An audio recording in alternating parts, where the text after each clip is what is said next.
Here is everything you need to know to start a YouTube channel. Because a single YouTube video can mean the difference between making videos in your mom's basement in your 30s and creating a creator business empire. But how do we exactly get there? And what do the top YouTubers know that we don't know? To find out, I spent the last 21 days and drinking a bunch of LaCroix, pour over the best YouTube videos, podcasts, and buying 10K plus programs from the top YouTube experts in the world. Programs like Part-Time YouTuber Academy by Ali Abdal, Casey Neistat, Matt Diavella, and more. And over 727 pages and slides of notes, I discovered that all YouTube channels follow this three-part formula, and it's not the stuff that most YouTube gurus tell you about. And the best part, I'm not gonna sell you a guru course. I'm leaking all this for free, and I decided to focus on the things that no one really talks about, or the things that you might have not heard before.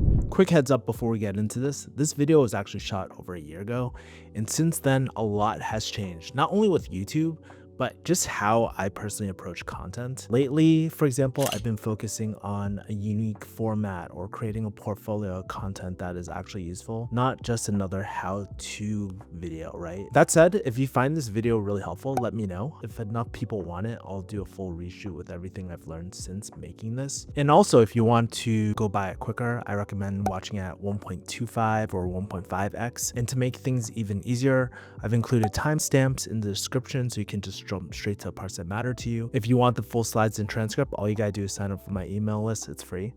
So yeah, let's get into it. First of all, respect to you. If you're watching this, you're choosing to watch this long form, low dopamine full guide instead of the clickbait short form videos. I really do believe that this TikTok, reel, short form content has been really killing our attention span and killing our brains. And I just really admired these YouTubers just for starting their own creator business and making a full-time living in this. And it was kind of frustrating because even during pharmacy school and the rest of undergrad, I tried making videos from time to time, but I never really took it seriously. And I kept on making a lot of excuses. And some of these might be very familiar. Here are some of mine. Oh, I can't afford a camera. Oh, I don't know how to use a camera. I'm too busy, right? And maybe you can relate to some of these reasons too. So I went my drug dealing path, and there's a photo of me during farm school. And I just did the typical thing. I didn't really do YouTube, even though I have a full archive of vlogs back then. And I graduated pharmacy school in one piece. This is a photo of me, my mom, and my dad, and my brother. I think this is one of the last few family photos that we have. And I actually landed a 150K job as a pharmacist in LA. And you'd think like, oh, you made it, Kevin. But the crazy part was I actually didn't want to move out of Boston. Eventually I moved to LA and I landed a 150K job there. My mom was super proud of me too, right? She found me in the pharmacy, she took a photo. And I guess on the outside, it's so easy to see that I'm like, oh, you know, like you're living the dream life. But secretly what no one saw was that I hated this career. And I remember right before I moved to LA, I wrote down on a piece of paper or on a journal, I can't remember, it's probably on my Zanga somewhere, but I wrote, I want to meet all the YouTubers that I once saw before. Like, I literally wrote out a piece of paper. Blew my mind because when I moved to LA, I ended up living with the YouTubers I grew up watching. It was so crazy. You know, like I went to Barbell Brigade, I took popping lessons with Cam, and that's where I met this guy, Joe Jitsukawa. And he asked me to be his roommate. And so we actually had this creator house back before creator houses were really, really cool. And we were all living under one roof. And then when I was living with them, I really told them like, I really want to get into content, but I just don't know how. And then I would watch him like vlog and stuff every day. Back in the day, he was like vlogging every day and people would come over and vlog too over the house. And I would see the production and I was like, wow, it doesn't look that hard. Of course, there's always a nuance that you don't see. So I started learning and I started up a blog called Refugee Hustle. And I'll tell you more about like my mission and stuff later. So I started learning like things like how to edit, how to shoot videos, how to use a microphone. And I even learned how to edit during my lunch break too. One of my first videos was back in 2015 and I shot I remember this. I shot my first talking head video in a car no external mic, and it was just talking to a camera. And it was just talking about my experiences as things like a pharmacist. Oh yeah, by the way, this was like straight up in K-Town too. I remember it. It's on the sketchy road before LA kind of fell apart, but this is how I started my YouTube channel. Super wholesome. And so I started talking about my life. One of the things I really liked was like how open these YouTubers were about their life and what they were doing and stuff. And so I started talking about my doing pharmacy blogs and all that. This one was my first brown bag of vet, where you bring all your medications and you chop it up with people. But I never wanted to be a pharmacy YouTuber, and it didn't really stop there. So I started talking about other things I was interested in. And what was crazy was like something crazy happened, right? I started getting views on certain subjects. So when I quit pharmacy, I did this viral video. I think it's at 400 or 300K now, but like why pharmacy is not a good career. And this is really outdated. I think I have over like 3 or 4 million now. I talked about jujitsu as a white belt. This was I had a viral video about like me challenging a 10 planet black belt. And this one has over like 50 or 60K. Crazy. I talked about going bald. I also got sponsored for a razor company who sent me affiliate checks for a long time too. I talked about high ticket sales. I talked about the products I loved, the tools and software I was using. And I talked about the programs I was using to quit pharmacy and transition out of pharmacy. And so it was really interesting because people were seeing me as an expert based off a few viral videos on talking about what I loved or what I was going through. And some crazy things happened along the way when people started viewing me as an expert. I landed top affiliates, which was pretty cool. If you guys don't know what affiliate marketing is, it's basically when you promote something and then when someone buys, they give you a percentage of it, which was really cool. This is a conversation between me and Ali Abdal, who is actually one of my clients right now, which is pretty cool. I started getting a lot of referrals for high ticket sales too, because one of my videos went viral and the people I really, really looked up to reached out to me for clients. I started getting clients for coaching and consulting, even though I did not have a coaching offer at the time, which was crazy. And I started getting bigger and bigger clients through the DMs. Like on the bottom, like I have Ali Dahl, who became one of my major clients. I have Angus and Vanessa Lau and stuff who asked me about being her closer for her high ticket program or her mastermind too, which was pretty cool. And I think one of the most rewarding things for me personally was just like meeting a lot of cool people that I really admire just through the realm of content creation. So on the top left, we have Christo, Vanessa, we have my good buddy Mike Kim, Layla Hormozy, Alex Hormozy, and Trump Candle, and probably a lot more other people, but I was just really reflecting on the cool people I met. And this wouldn't have happened. I wouldn't have been able to get in these rooms if I wasn't doing things like YouTube. And what was really cool was like I started sliding into masterminds, and there my ass is like with Vanessa's phone and taking B-roll. I started realizing all these other people were really were really trying to shift over more into content. And it's crazy because all this just came from making videos on the internet. Like literally just taking a phone like this and just like shooting and posting it up.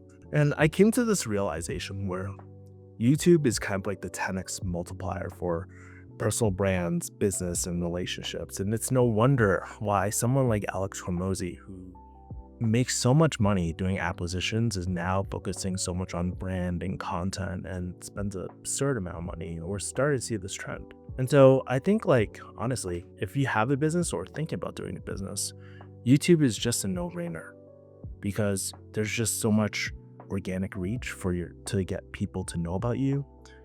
You'll hear this all the time where people go viral on social media. All of a sudden, they'll just get a boom of business because of it. Or you can actually test out ideas, which we'll talk about later. But I think if we're going to invest all this time, this energy into YouTube, the real question we should ask is, like, should we even do YouTube in the first place? So let's talk about the 3 different reasons if you should even do YouTube in the first place. And here are the 3 things that I realized why the top YouTubers are actually doing it and why a beginner would want to consider something like this. So reason number one, you can get paid to promote your products and services. Now, one of the things I was alluding to earlier is that YouTube is an amazing business development tool. If you don't know what business development is, it's just a short word for marketing and sales. So marketing is kind of getting people to know who you are. Sales is to actually initiate a relationship with you, a paid relationship with you. If you're watching this and you're a business owner, let me ask you this. How many of you guys run paid ads? And when we were talking about paid ads, there's so many different channels these days. There's TikTok ads, there's like Pinterest, Facebook, IG ads and stuff. And typically, I mean, like back when I was doing high ticket sales, we would spend anywhere from $100 to $300 per lead just to get someone to talk to us, right? But even when we do talk to them, it was very, very cold traffic and there was very little trust and some of the leads weren't that great. But okay, let's say you run paid ads and let's say you want to create a typical webinar. If you don't know what a webinar is, it's like kind of like an informational type of thing. And then they promote the product at the end, they sell you the product. It's basically just a initial vibe check to be like, oh, do I like this person? Does this person have something that I'm interested in? And do I want to continue? And something that you like, if you ever ran paid ads to a webinar before, you'll realize three things. It's expensive AF for most people to see your ads. Once you stop paying, it's a pay to play game. So if you want people to see your stuff, you have to pay money. But once you stop paying money or you run out of money, the ads don't work anymore. And then there is something called market exhaustion. So I like to think of this as fishing, right? Like kind of like fishing. If we overfish in one certain area, then fishing is not effective anymore. And we can overfish the market too. I remember one of my previous clients, they were spending anywhere from like $30K per day, and within 1 year, we exhausted the majority of the market.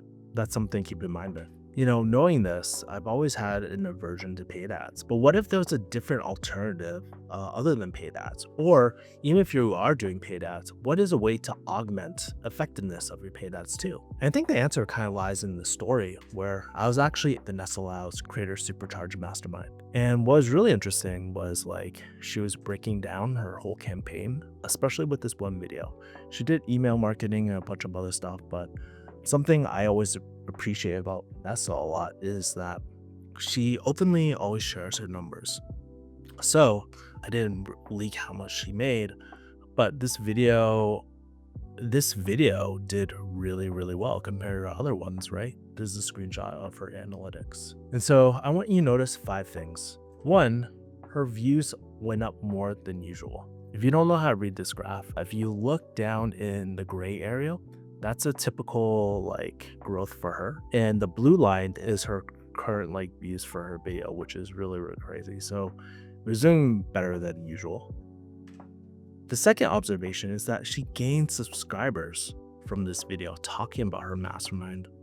That's crazy. All right. And then the third observation, she made revenue. Like, let's call it 4 figs, by the way. But like, she made revenue promoting her product. And then Algo Gods were pushing her videos out.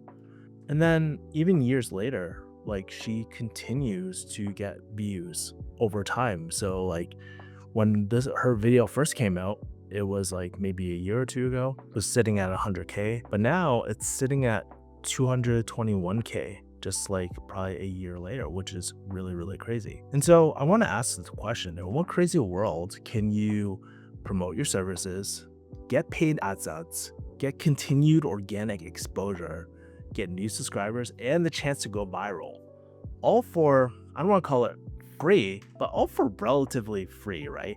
Like, yeah, you have to pay your editors and all that sort of stuff, but you're promoting your product, which is a revenue generating activity. You're getting paid AdSense, you're making money off of everything, and the chance to go viral where YouTube will like get you more clients and stuff. And even if you're like me and you have like operation costs, even to do this video, like for me, it cost me money. Like even for less than $200 do a video, like, isn't that worth it? You know, I think Vanessa that year when she piloted, and it wasn't a full-blown launch, when she piloted her mastermind, she made almost, I believe, 600K just from her first launch, which was really, really crazy. But like, let's fast forward to the other side of the coin, where once upon a time, I had a ClickFunnels Guru client. They didn't start off as a ClickFunnels Guru, but the greed and the money got to their head. It was right around the 100K mark where they're like, let's scale this to moon. I was like, oh God, this is like the freaking worst. So ClickFunnels Guru client was paying anywhere from $100 to $300 per lead with Facebook ads, which is quite a bit. And in 1 year, they completely exhausted the market. And the lesson we learned, and like during this experience, while we're getting these $100, $300 per lead, we get really unqualified people. So he's not my favorite author anymore, but Jordan Belfort, he talks about there's 3 things to make a deal. You need trust with the buyer, trust with the salesperson, and trust with the brand. And a lot of these people would just see like this one video. And if you think about the customer journey, it's very abrupt. You had like a VSL, which is like a webinar, it's like a promo video for like 10 to 30 minutes talking about this huge opportunity, and then someone is expected to pay $5,800, $7,800, $15,000, you know, all of a sudden. It's a very abrupt journey. And so what I realized, like, the difference is, and it doesn't blow my mind that they exhaust the market doing this, right? But with content, the lesson I learned was like with YouTube, it's a constant nurturing of the audience. Your audience can like meet you where you're at versus like trying to shove something down their throat that they don't really need. That's why I love about YouTube, because it is a revenue generating activity just to build relationships and nurture our audience. And we get paid and get exposure to new audiences too. Okay, let's go into lesson number 2. Reason number 2, YouTube is the new digital real estate. So let me ask a question. Does anyone hate monthly recurring revenue, aka passive income, kind of like every month, like passive monthly paychecks? You know what? Sorry, that was a leading question. And I know it sounds like a MLM pitch, but I promise you, it's definitely not. So what was really interesting was like, I was at a real estate investor event. It was called Sub 2. Actually, Pace Morby used to be one of my high ticket sales clients back in the day. But this event was in Vegas. And my friend, I'm really cool with him now, but every single month, I think he would do like a meetup, which was really dope. And then at this event, I'm meeting really cool people. And here's 2 of my friends, Tani and Dennis. They're from OC. Tani used to be a good coffee shop girl and stuff. And what was really funny was like, hey, Kevin, why, like people would ask like, hey, why are you at this event? And I was like, well, dude, I have no friends in Vegas. I just want to meet more cool people. But as I was at this event, some of them were bending over backwards. Like they were taking out loans, doing subject to deals, seller finance deals. If you don't know what these are, that's fine. But it's just different ways to structure a real estate deal without having to like go to a bank and stuff. When I asked them like, oh yeah, like how much cash flow are you making? They're making like $200, $300, $500. And it really got me thinking. It's not like there's anything wrong with real estate or anything like that. But the question that popped in my head was like, what if we could do the same with YouTube? And like I said, I'm not saying that YouTube is any better than real estate, but I'm hoping it'll open your eyes to the opportunity of YouTube. I want to walk you through one of the affiliate deals that actually pays me anywhere from $300 on a really like low month, $200, $300 on a low month, and upwards to $1,000 plus on a really great month. And so back in 2021, Shortform reached out to me. And usually I ignore most of these things, but one of the things I really liked was like, oh, they worked with like one of my clients, Ali Abdal. And then also like, I'm really big into education, and I looked at their app that used it, and it was really nice. And so in the past, I've always done affiliates for courses and all that, but they were just like a one-time affiliate. And this was my first lifetime affiliate deal where people were basically, as long as they were a customer, I would get the commission for it. This was October 2021. For me, like I was dragging my feet. So I watched the video back in April 2022. and I reviewed their app. I don't really love this thumbnail, by the way. Anyways, when I first launched it, the video freaking bombed. I actually lost subscribers, believe it or not. It really sucked. Because I spent over 100+ hours scripting, editing, planning this video too. I don't like, at the time I just let go of my editor, and I was just like, screw it, I'm gonna do everything myself and try to figure this out. But 6 months later, this video started taking off, right? And so I made a bunch of new subscribers from it. I made more revenue from it. And then the crazy part was like, I started making anywhere from $100 to $800 per month. I actually have a $1,000 payment here too. And then that negative 1,000 was like, I think a whole bunch of like customers like dropped off or something like that. But I was making cash flow every single month, right?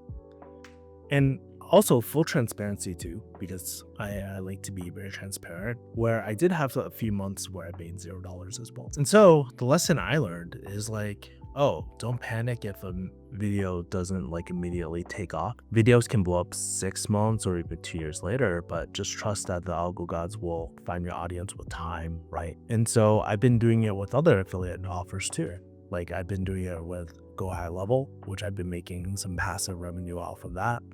You can check that video out. And I think the crazy part is like, you don't have to go viral to make money either too, right? It's really crazy. Like, I think with this one video, I generate like maybe $500 right now, in addition to AdSense, like per month, and it's recurring because it's a SaaS lifetime commission offer. And all these products are actually really, really good. You know, they're really insane. I use Go High Level for my newsletters now and all that sort of stuff, and my mastermind. And the truth is, if you set up a video with the right offer, one video can make anywhere from $1,000 to $2,000 per month. I'm going to talk about it later. And what's really interesting is like Jake Tran actually talks about this too, right? Like in his Faceless Income Challenge program, like you can monetize a video with things like AdSense, brand deals, affiliates, especially SaaS offers like software as a service.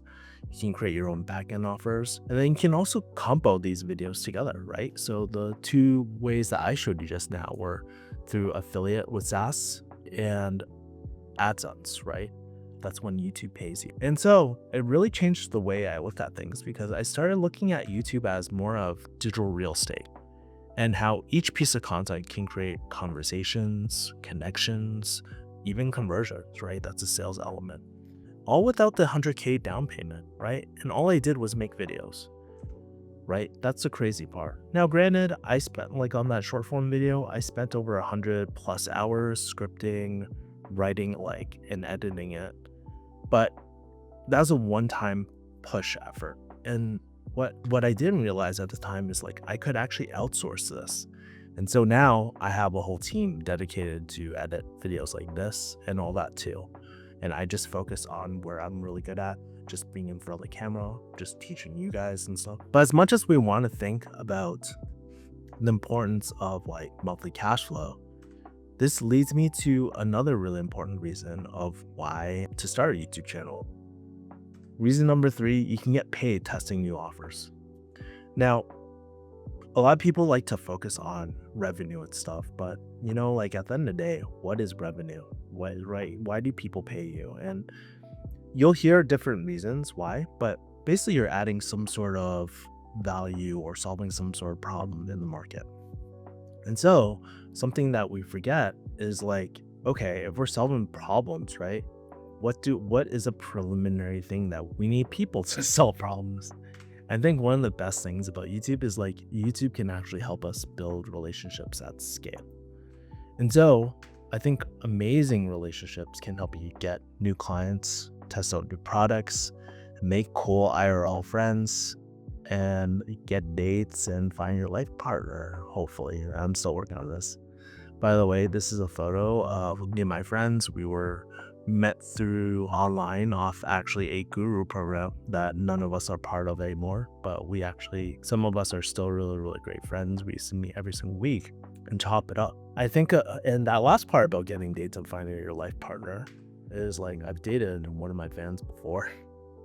And it was really cool, like at the time, because it just felt like we had a unspoken bond, or like they kind of knew you before you actually met up in real life. And I also think when I'm thinking about relationships is like, oh, it can actually help us meet people that we actually look up to too.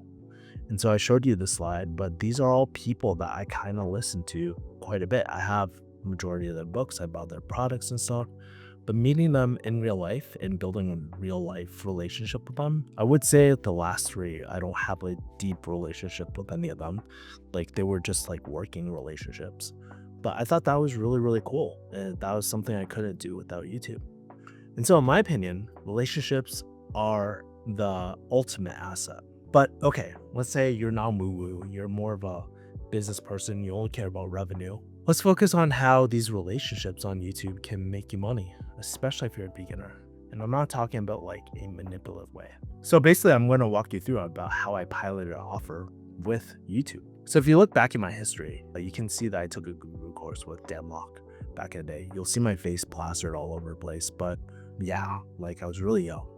But I remember after taking high ticket closing, it was really hard to find clients. And not only was it really hard to find clients, when I did land a client and I took everything I knew from that guru course into like the actual sales floors and with my clients, I was doing really bad.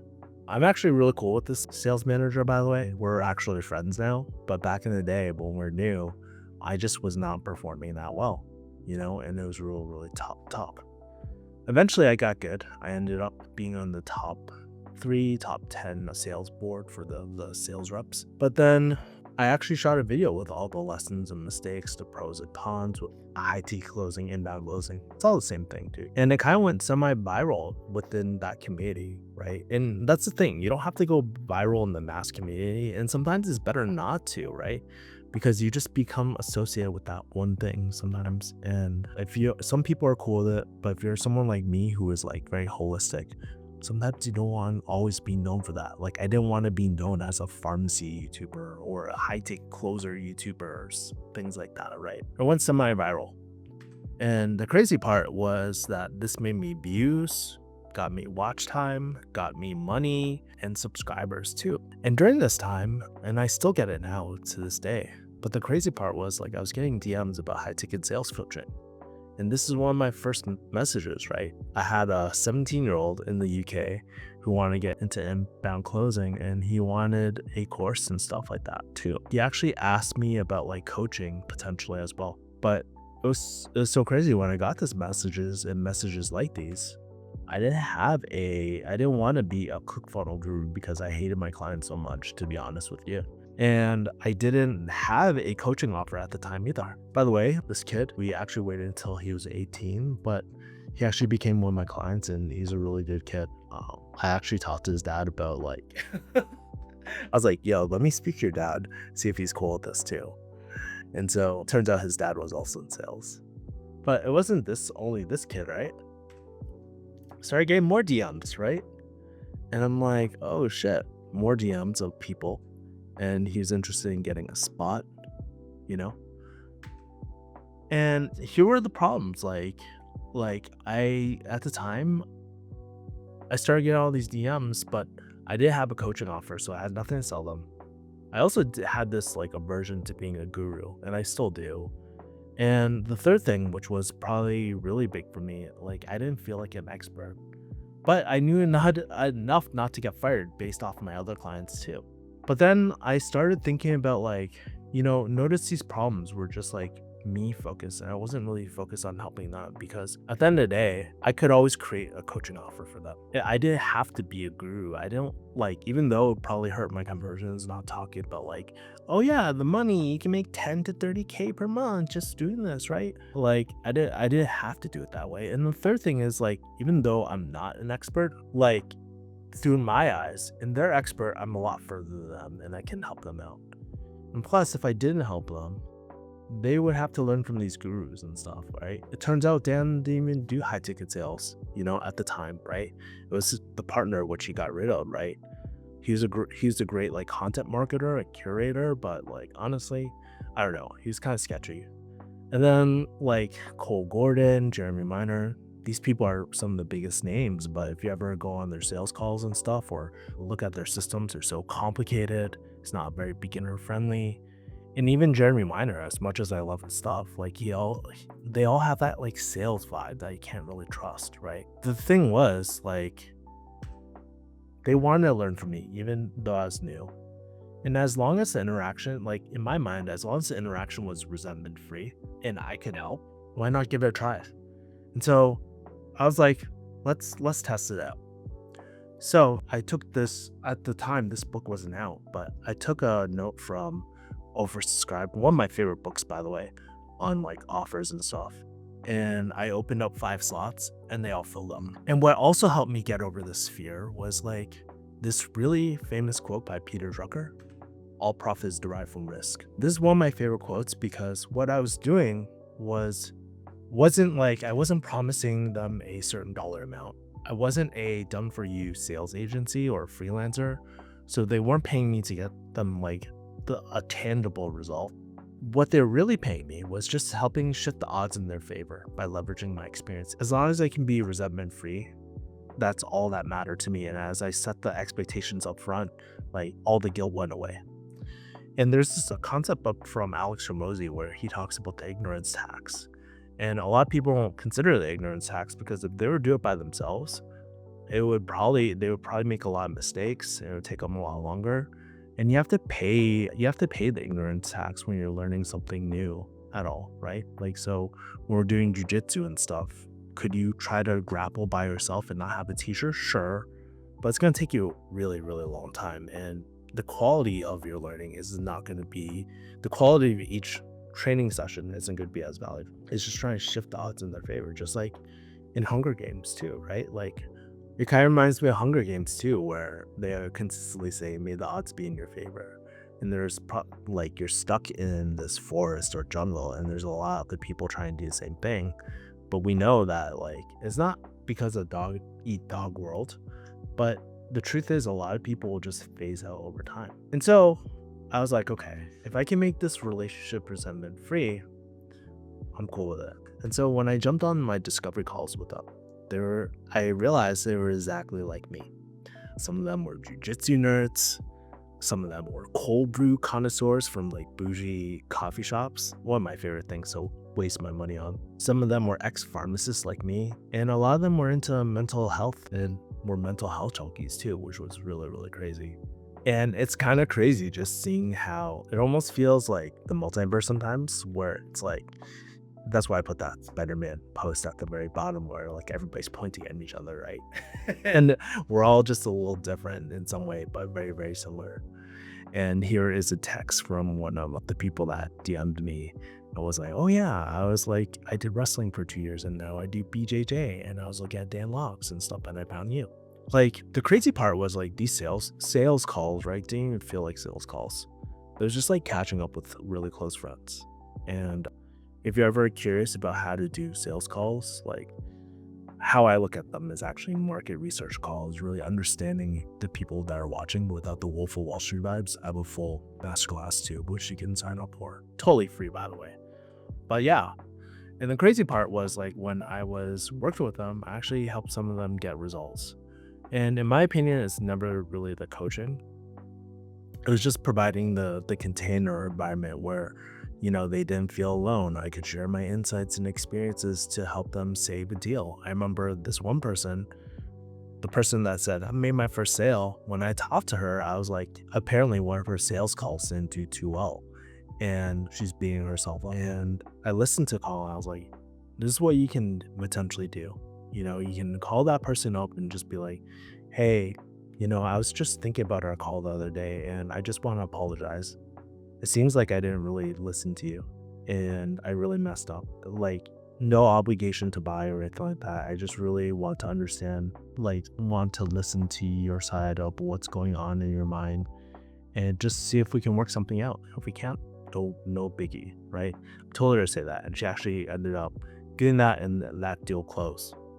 And by helping these people, I actually had my first 10K month helping clients with a coaching program too.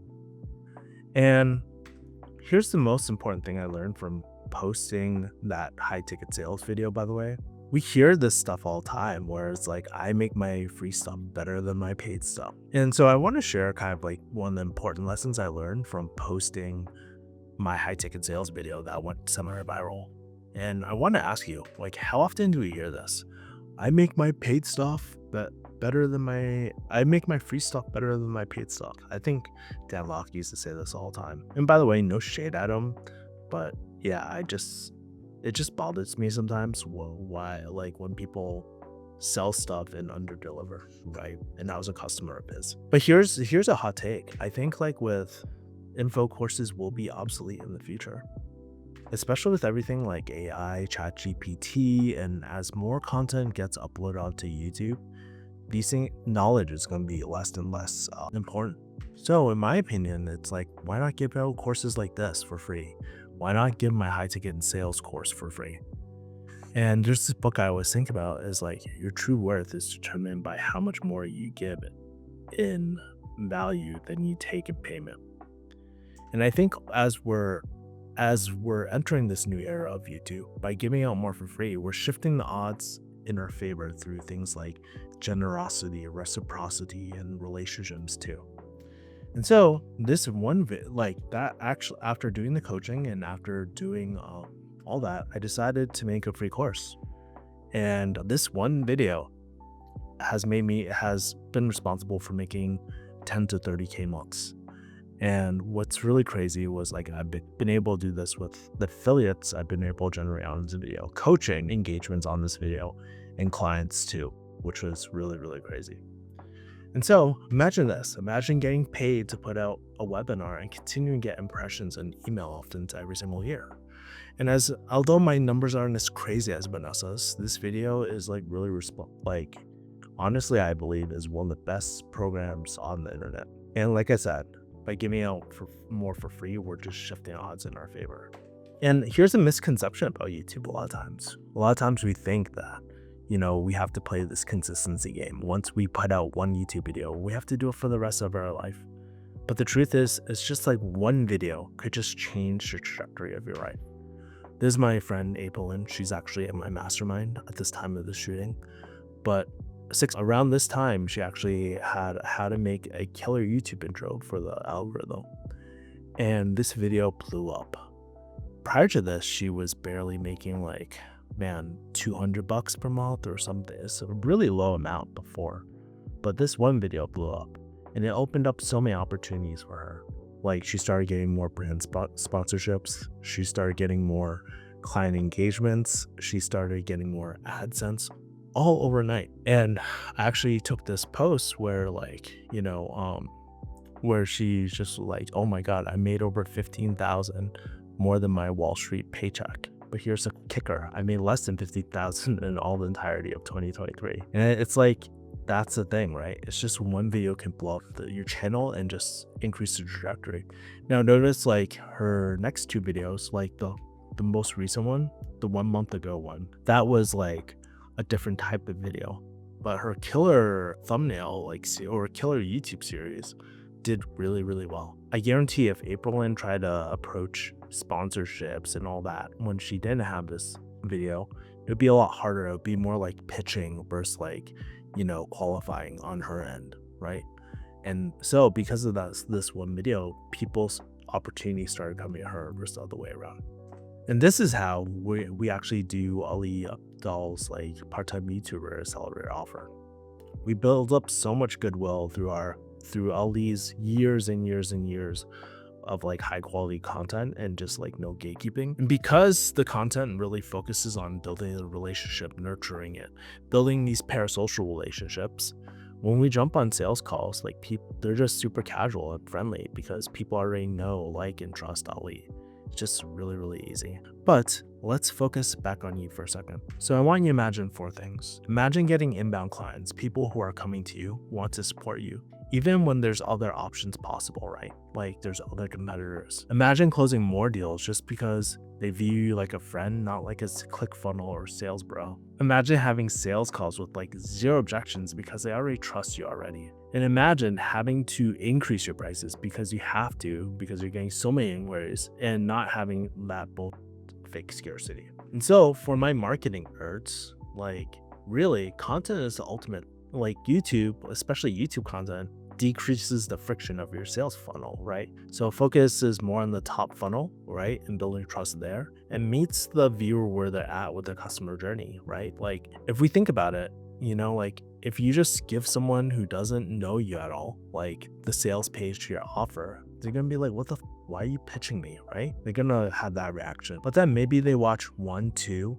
or maybe even 100 of your videos, and they see this, they're like, oh, I like this person, I'm more willing to buy from them. By building that trust on the top funnel, by the time they get to your sales calls and stuff, it's really, really frictionless. And so the cool thing about this, the ultimate power of YouTube, is like you can create relationships at scale while sleeping, just like passive income, right? But here's the problem. A lot of you aren't making videos who are watching this. I can probably guarantee it. But here's the problem. You probably aren't making any videos right now, which means all these benefits that we talked about, you're not even getting.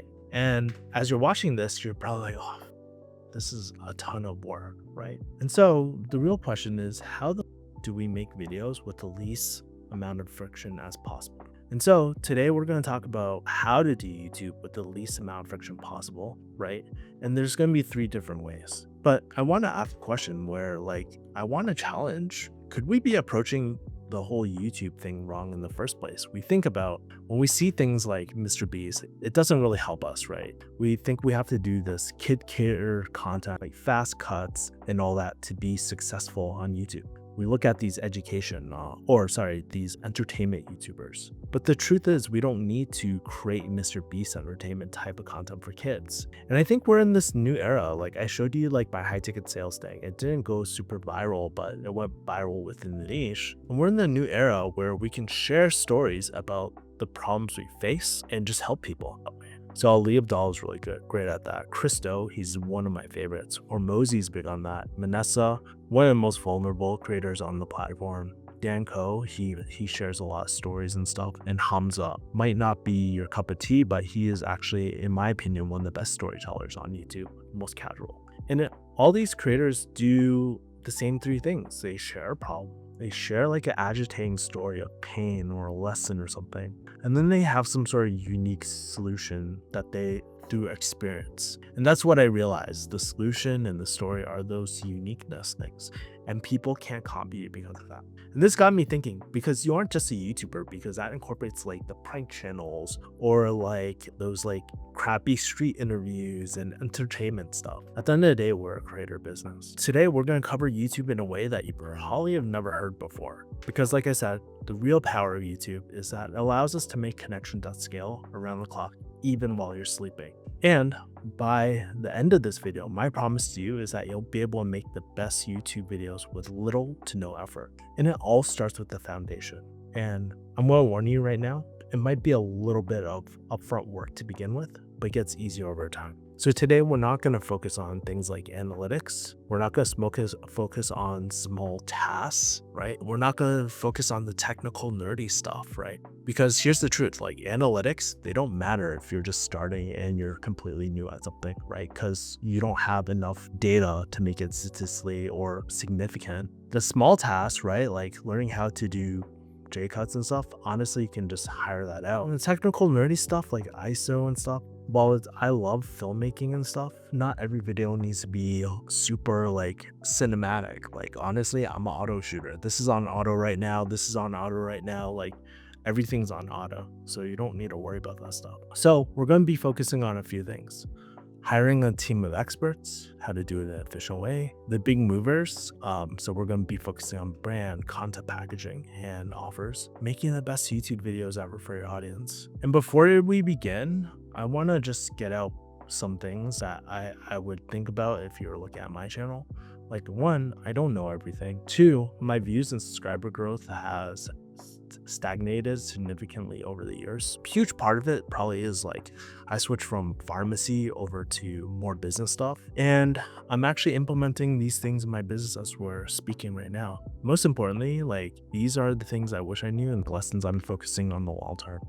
I've been taking all these lessons that I see Vanessa or like Ali or Christo talk about, these in real life like conversations that we're having, and just apply it to my business. And I think like at the end of the day too, before you kind of dive into this, it's not about the views or subscribers. It's about the quality of relationships. Sometimes we forget, right? Like imagine if 100 views and most people would be like, oh, that sucks, right?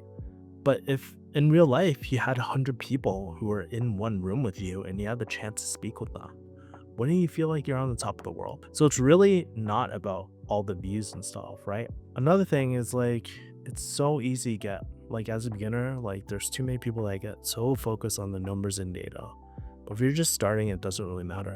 There's something called the narrative fallacy too, where people make up a story or see a pattern based on very little info, especially when it's not like statistically or practically significant. Kind of like in pharmacy, we have something that clinical significance, where does it actually matter in everyday practice?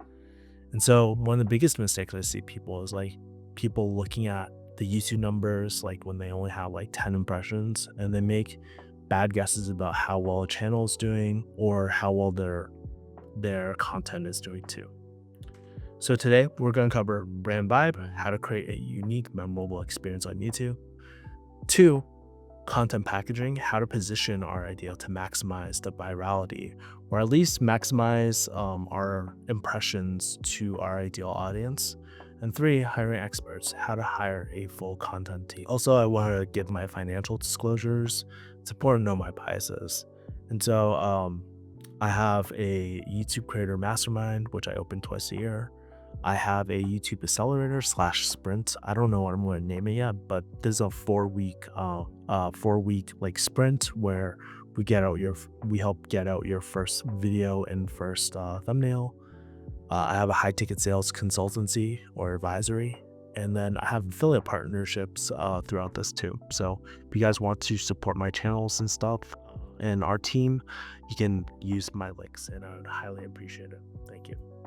So let's get into brand vibe. So let's dive into the first part. Part 1, brand vibe, how to create a unique, memorable experience on YouTube. So chances are you're probably going through this problem that we're talking about. There are so many YouTubers talking about the same thing that I'm talking about. How do I stand out? And this is a very unique problem that I've encountered when speaking to a lot of P2YA students, speaking to a lot of my friends who want to start YouTube. And so recently I was actually doom scrolling my favorite business YouTubers. I covered all these: Ali Abdal, Christo, Hamza, Dan Ko, Vanessa, and Hormozy.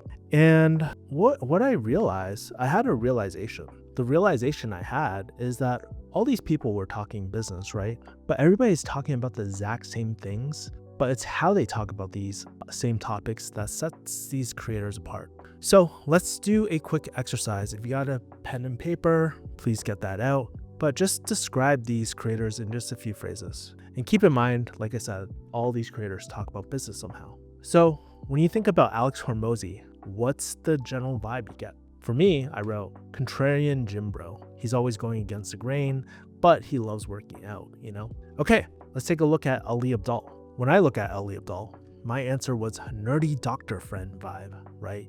He's clearly not an Alex Hormozy, like super buff or anything like that. And he kind of looks like your everyday nerd back in high school. Okay, next person, Dan Ko. The answer I have for Dan Ko is like, he reminds me of a modern day Play-Doh driving a Porsche, right? You'll find that out if you go on his vlogs and stuff. But I mean, if you look at his black and white, it almost is very statuesque. Christo, when I look at Christo, I always think about smart art kid who claps back at the teacher, right? If you ever watch Chris, he's very like quirky. He's very sharp, but also very kind. But he's not afraid to clap back and challenge you, bro. So, and in real life, he's always like joking and stuff. That's something that you probably don't see on camera. Okay, how about Vanessa? Keep in mind, Vanessa changed her branding quite recently when she came back to YouTube. But my answer is she's the hot ABG next door. Meaning, ABG has 2 meanings, like the hot Asian boss girl, that's her like formal persona.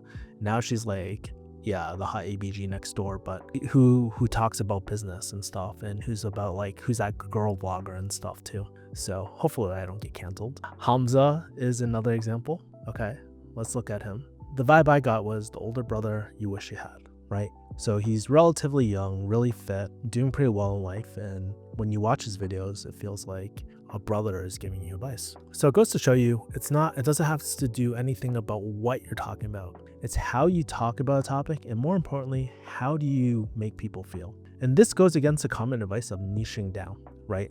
When I think about niching, there's this concept of niching down and talking about one thing, being known for one thing for all of eternity. And in my opinion, it does work, right? Like you'll see niche channels blow up and get known for one thing. But one thing that people don't see is that niching is very transactional. And instead, the game that I like to play is more relational, where personal branding comes into play. When you interact with certain people, like it doesn't matter what they talk about. Like for a while, Hormozy was talking about like how he made his protein meals and all that. And Ali actually is a great example. He talks about whatever he wants. He talks about the books that he reads. He talks about how his business is not doing too well. That feels like a relationship rather than just being known as one thing.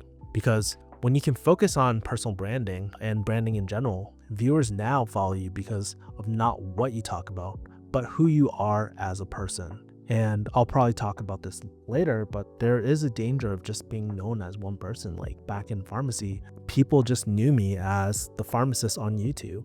But when I grew out of that, people stopped following me. And I think from a short-term point of view, you can get massive growth doing it that way. But one of the dangers about that is like you're known for that and it's a very transactional relationship. So the solution really is, instead of niching down, we want to focus on giving a unique feeling and experience to our ideal viewer. And we do this by focusing on brand and focusing on how we make people feel, like I mentioned, right? If we look at the relationships around us, think about people like your parents. Chances are your dad probably makes you feel a certain way. Chances are your mom makes you feel a certain way. And it's this feeling that we can't really, and chances are our best friend makes us feel a certain way. And when we go to these people, it doesn't matter what we talk about, but there's this always consistent feeling, if that makes sense. I'll talk about it more later. So what exactly makes a brand when we're trying to be a creator business? Well, I think it breaks down into three things: knowing your vibe, your brand archetype, knowing who you're talking to, your ideal avatar, and knowing what makes you different, your unique selling proposition. So we'll go over each one of these two. Let's talk about brand archetype, y'all. So brand archetype is probably one of those things I just recently found out in the last 2 years that changed everything for me. Changed my copy, changed my writing, changed everything. And it's, in short, the look and feel and the vibe that you get from people. So let's understand the vibe of YouTube. So before we kind of go into our own personal vibe, we have to understand like what is the vibe when people go on each platform? And here's the vibe that I think about. When you're on LinkedIn, you're at the water cooler at work. When you're on Twitter, you're at like the rap battles because everybody's like dropping like one-liners, these bombs and going back and forth, right? TikTok is like the high school lunchroom where you're just like doom scrolling and like there's a lot of high school kids there. Instagram reminds me of the LA rooftop party. Everybody's showing their highlight reel and stuff like that and talking about what's going on in their life and all that. But how about YouTube? And this is how I imagine YouTube. I use ChatGPT, by the way, to kind of imitate me, but this guy looks nothing like me. But I imagine kind of like waking up on a Sunday morning and just like passively consuming, right? It's a blend of being entertained and also learning new cool things that you didn't know about. So this is kind of like the vibe, like content that you can consume in your bedroom or in your bed on a Sunday morning.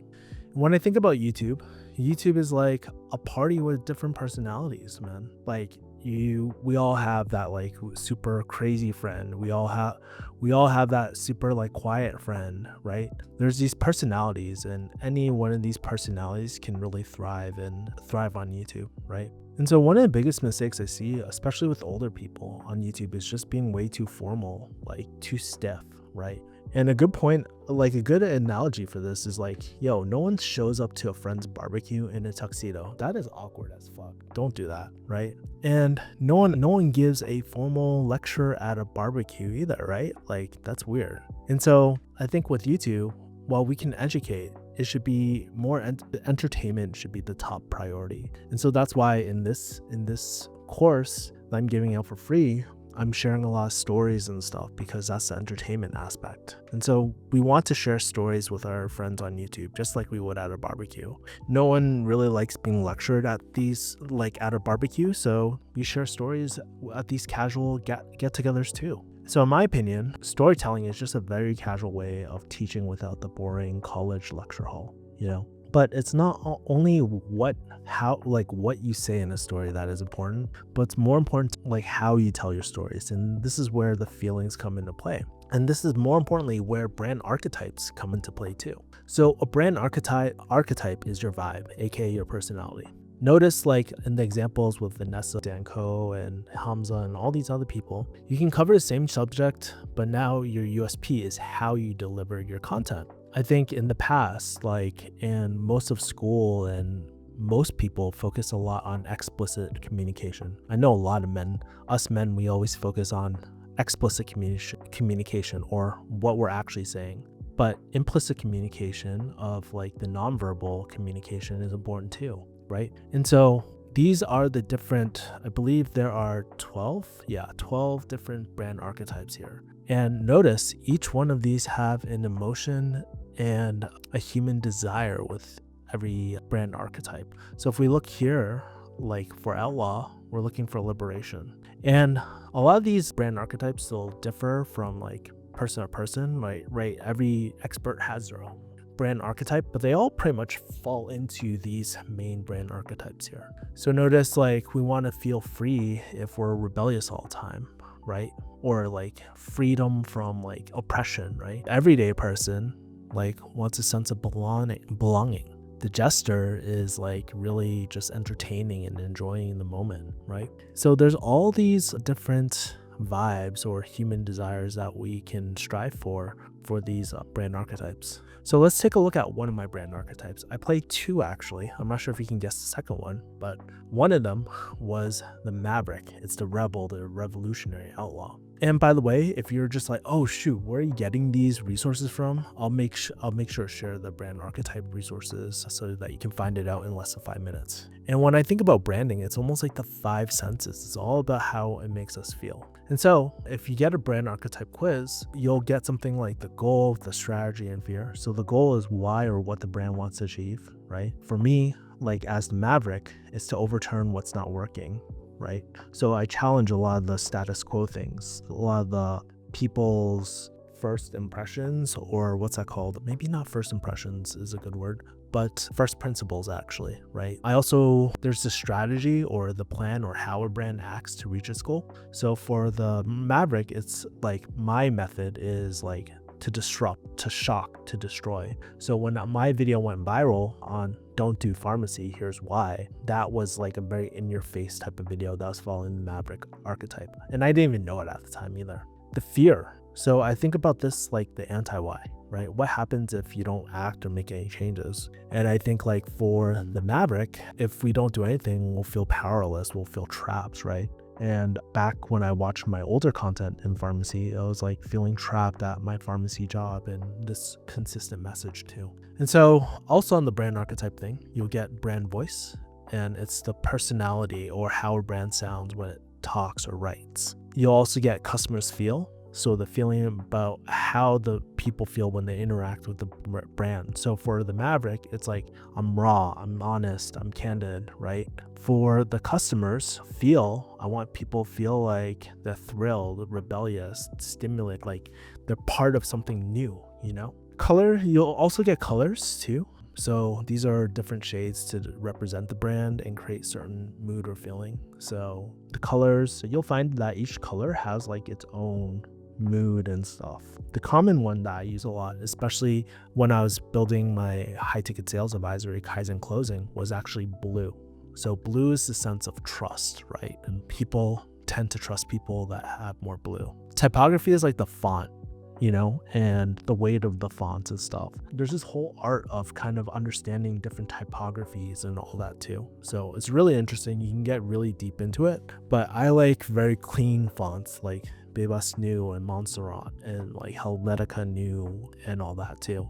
You can combine your own, and each one has its, I prefer to stick with the more the classical, cleaner looks, but if you go check out like the girl vloggers, they have this typical font that they put on all their thumbnails and stuff. It's really funny. So there's that. So that's typography. And then there's words to communicate, like, and connect with your audience, right? I use kind of like younger generational terms with like business terms, like sales riz, ClickFunnels gurus, right? Like chop it up. Like truth is, like I say these things like very, very intentionally as well. And so over time, you'll have words. You don't need to have this all in place. Like I said, I'll give you a resource for it. And all together, when you combine all these things like the typography, the colors and all that, you start creating a brand guideline, which you can give to onboard your team, right? When you hire editors and all that. And these are the elements that give a look and feel of your brand. A great thing to do is actually to take people that you actually watch and also like find videos and just note. You can do it on Frame.io, you can do it on a Word document, but note the things that you really, really like in terms of styles,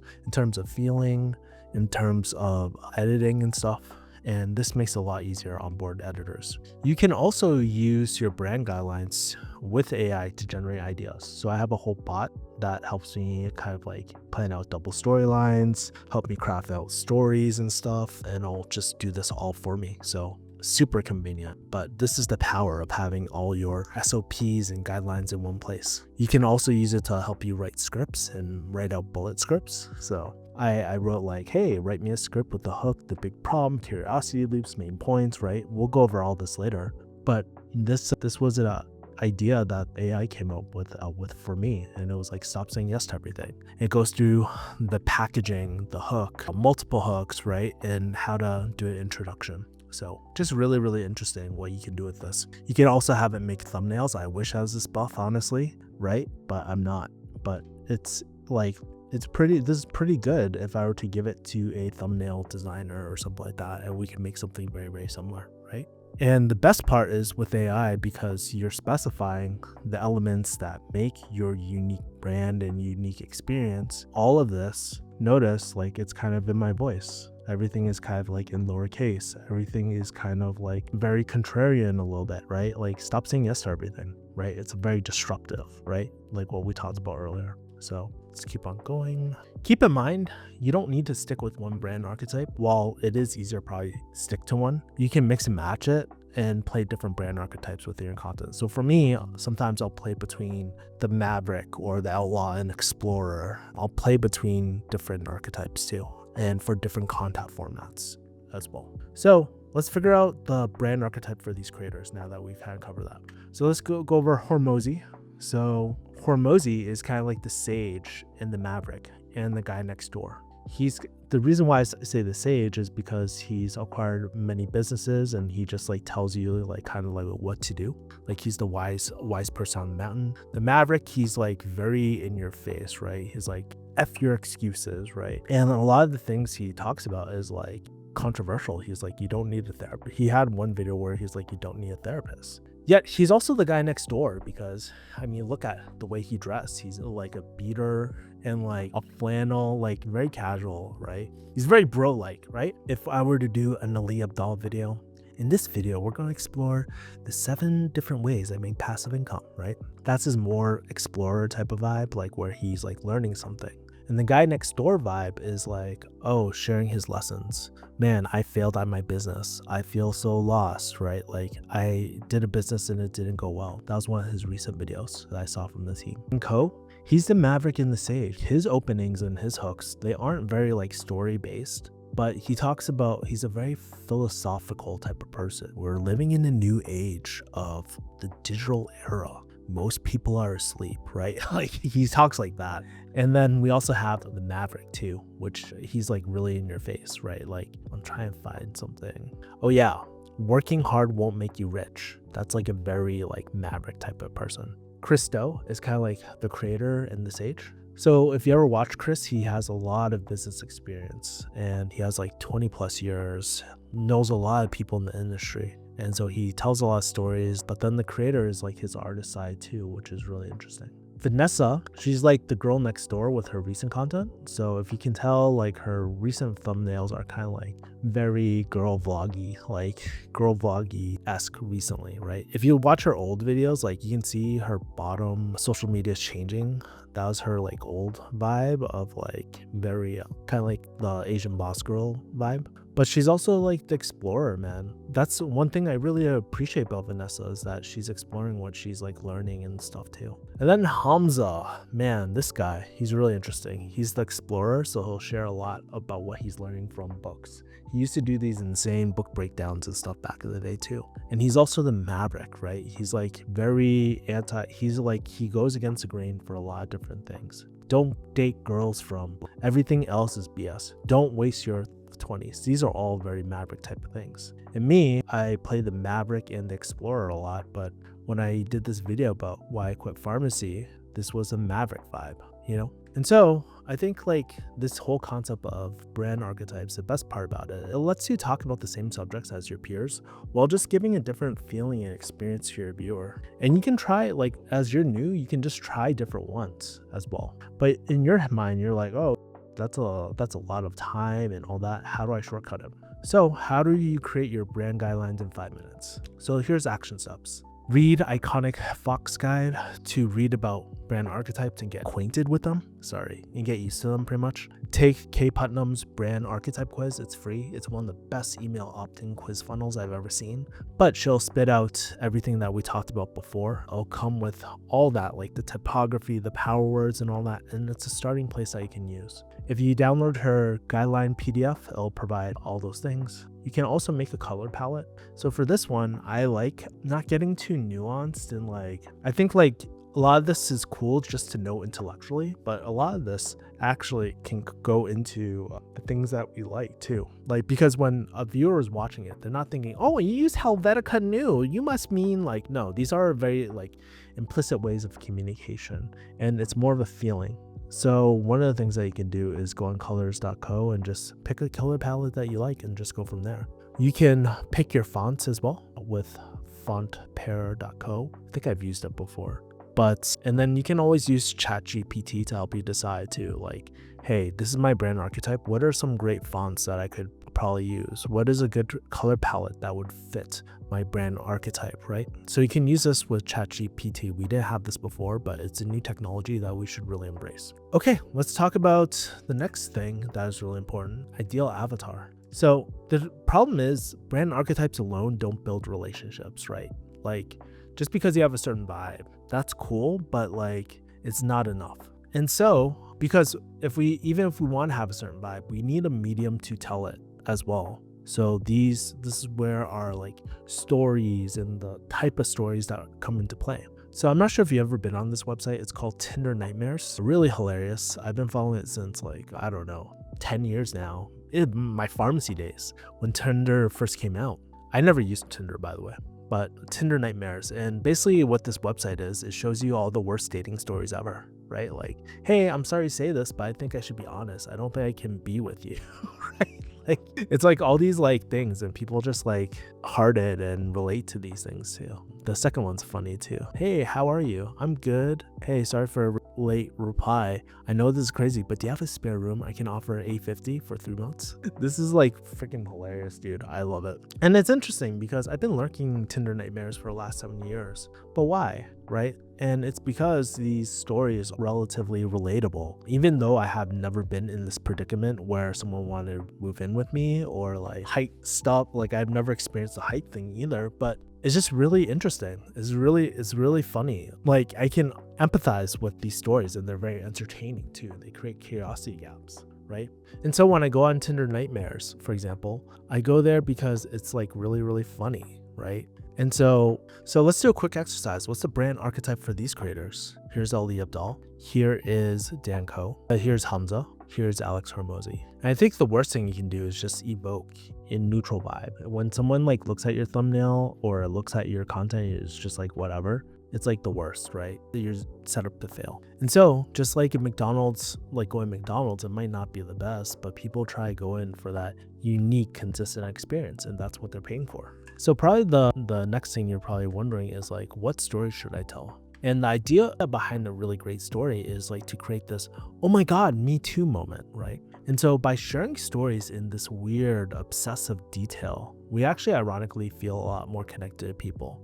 Like it implicitly says, oh my God, you totally get me without saying it. And this is why I really like things like Tinder Nightmares that I mentioned earlier. So the reason why I put like Jersey Shore is like there was this recent episode where Ronnie and Sammy, they used to date, but then they haven't seen each other in like 5 years. And the facial expressions say everything. And I think most people can relate, even if you haven't been through it, can relate to those awkward moments of those human dynamics of people that you might have not talked to in a while, but super awkward. And so this whole implicit communication thing is really important, because implicit communication is when you hint or suggest something without directly saying it. And explicit communication is when you clearly say something, what you mean, without hidden messages. It's like say what you mean, right? That's like a very masculine thing. Whereas women, they're more about, they communicate not only more with the feelings, but it's very suggestive, their communication style. That's why like sometimes with women, the guys will be like, dude, she's so passive aggressive. And sometimes with men, it's like you're too aggressive, right? And it's like these different extremes. And we need both to kind of make things make sense. But to create that feeling of, oh my God, me too, we need to know who we're talking to, right? Because in order to do this, we need to tell stories that are relatable to that person, a story that that person can empathize with. So who should you be speaking to in the first place? In my opinion, the best avatars are your IRL best friends. It could be your younger self from 5 years ago, your real YouTube viewers, and the best clients if you had them before. If you're just new, you don't have this, by the way. Or a fictional character that combines two. And so today I'm going to show you like the avatar that I use. This is Jasmine Lee. And so she is a 27-year-old in LA who has dreams of starting a YouTube like myself. Basically a female version of me back then. I actually have a 20-page avatar on Jasmine. So I have the age, the education, profession, blah, blah, relationship. But when we see most of these things, like we focus a lot on the demographics, like things about their age, the education, where they live, the sex, the very like superficial type of stuff. Better avatars though, they'll cover psychographics, like what do people do, what do they believe, and how do they feel about things, right? But I think world-class avatars go even deeper. They go into this word that I created, therapographics. It's like, it goes into things like the shadow work, the inner feelings, their behaviors, and personal growth. Something I think about, and personal therapy methods, like journaling and stuff. The shadow work stuff is really interesting because, the shadow work really comes into play where it's like, what are the things that you actually want, but wouldn't want to publicly say, right? Like, and some guys might be like, to have sex with like really hot women, right? It's like these things are a little bit taboo, but we still want them, right? And to be able to do this in obsessive detail is another skill, right? Like this is a schedule of Jasmine, 6 a.m. to 10 p.m. but when she goes to sleep, her weekends, what happens when she achieves her dreams. These are the important things for a customer avatar. And it was kind of funny. I was actually with Chris Do, and he was on a podcast with, his name is Omar. He used to work with Think Media and all that. His podcast has been blowing up. And what was really interesting is that Chris said something really interesting.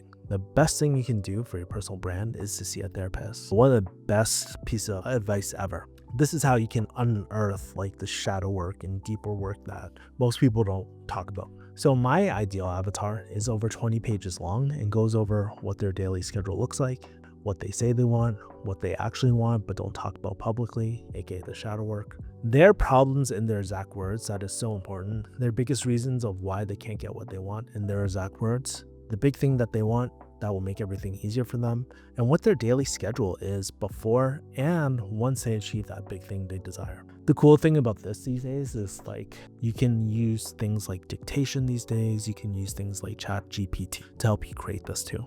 By the way, I paid thousands in high-ticket programs and I ignored this exercise of ideal avatar worksheets, but I think it's a really wrong way. When you have this nailed down, your content will speak a lot deeper to people and be a lot more relatable.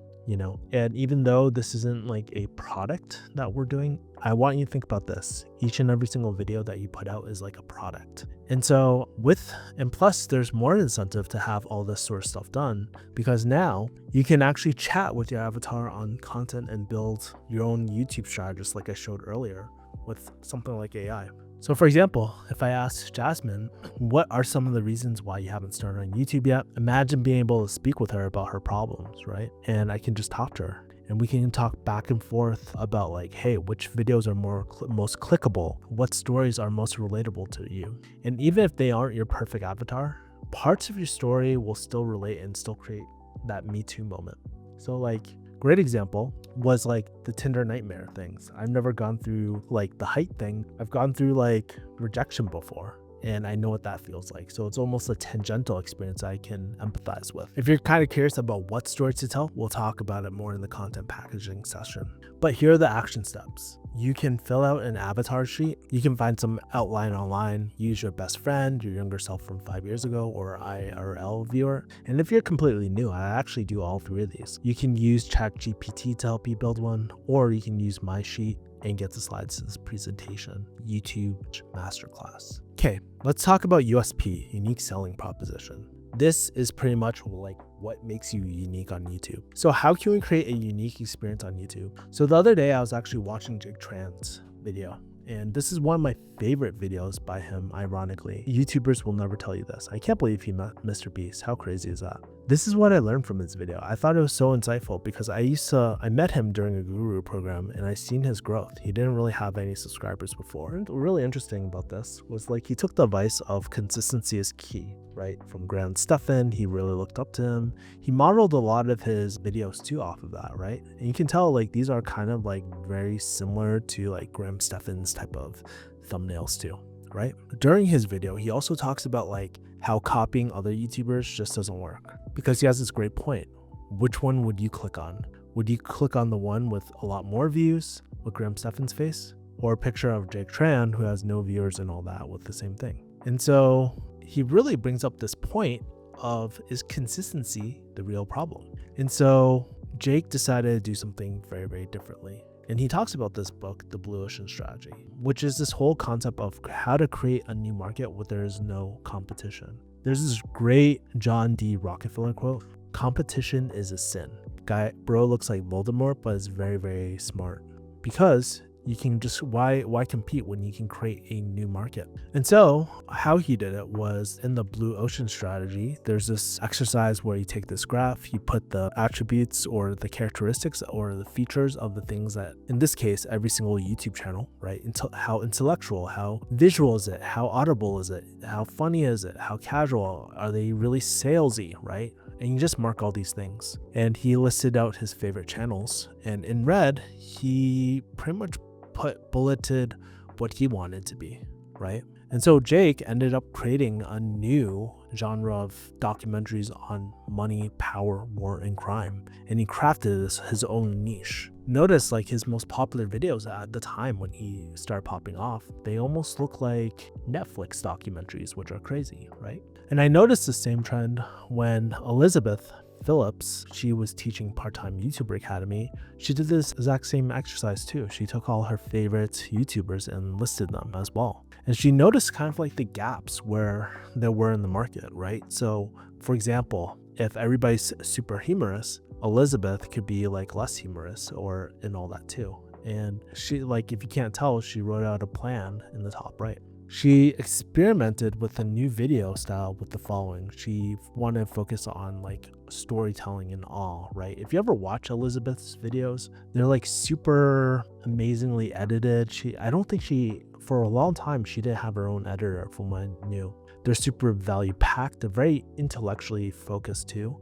And they're very unique. When you go on her videos, it's just like, holy shit, like I've never seen anything like that. And this was one of her breakout videos, Become a Better Reader in 8 minutes. And it just blew up and it worked. And so over time, she kind of created her own vibe of contrarian intellectual personal development videos with insane production quality. That's how I'd explain Elizabeth, honestly. And so for yourself, you can map out these same elements of, you know, where you want to be in all these. And so for me, I like to be very contrarian. I like cinematic stuff ideally, and I'm not there yet, but I want to get there. And I want to be very like focused on storytelling and personal connection. That's why I'm telling so many stories here. I want to be super casual, right? I don't want to sell too much on my channel and all these attributes. So you're probably like, okay, this is great, Kevin. How do I take these concepts and apply it to my channel? And so I think a really great example is like, take a look at the videos that you watch, the actual videos that you watch, right?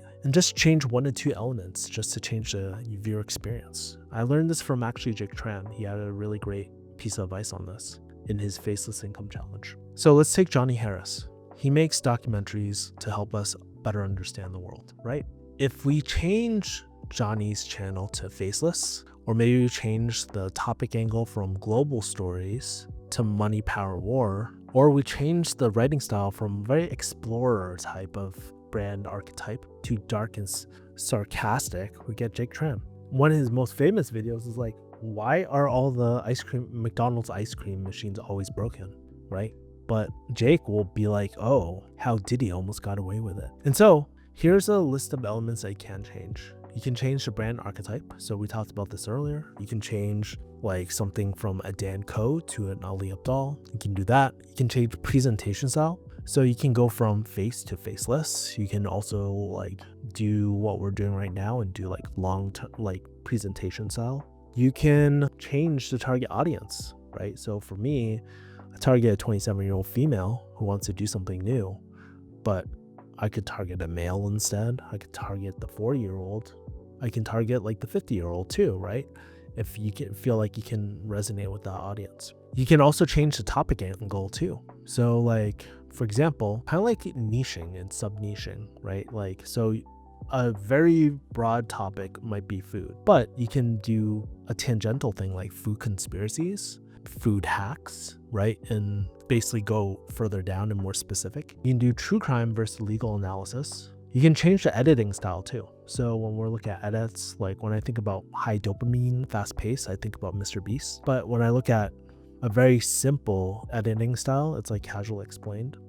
Then I also think about like cinematic stuff too, with like Matt Diabella and like Life of Riza and my friend Seaman. Like their videos are really cinematic too. You can also change the writing style, so you can change the tone, the complexity, or style. So like I think about Andrew Huberman, he's very professional, but then someone like Bro Science Life, it's super casual, super bro-y, like about fitness and health. You can also combine 2 niches. So you can take, it's kind of like conspiracies of food, right? Where we got food conspiracies, but you can take 2 different niches and create a unique niche. So history and food, food history, right? And this all goes credit to Jake, by the way, during his Faceless Income Challenge. This is what I learned in it. So here's some action steps. You can write a list of channels that you actually watch. It doesn't matter what the niche is. A variety of niches are better actually. So like for me, I personally watch a lot of gaming channels and all this sort of stuff too. Just as a thought exercise, you can pick 1 or 2 elements that you want to change. Like if you're do like a food channel and you find yourself watching food, pick 1 or 2 elements that you can change. And then you can also map up your blue ocean strategy with the Canva template that I'll link to. You can get the slides of this presentation on refugeehustle.com/YouTube-masterclass. And by the way, here are all the additional resources on storytelling, brand archetypes, and courses too. We'll talk more about this, about the storytelling part. I didn't really get about how to tell it, but we'll cover it in the next session. Part 2, content packaging, how to position our ideas to maximize virality. So one of the major problems that I see a lot is that people get really overwhelmed with YouTube. There's the problem of, oh, there's so much to do. There's tags, there's SEO, there's shorts, there's streaming, there's metadata, all this stuff. I don't even know what to do. Where do I even start?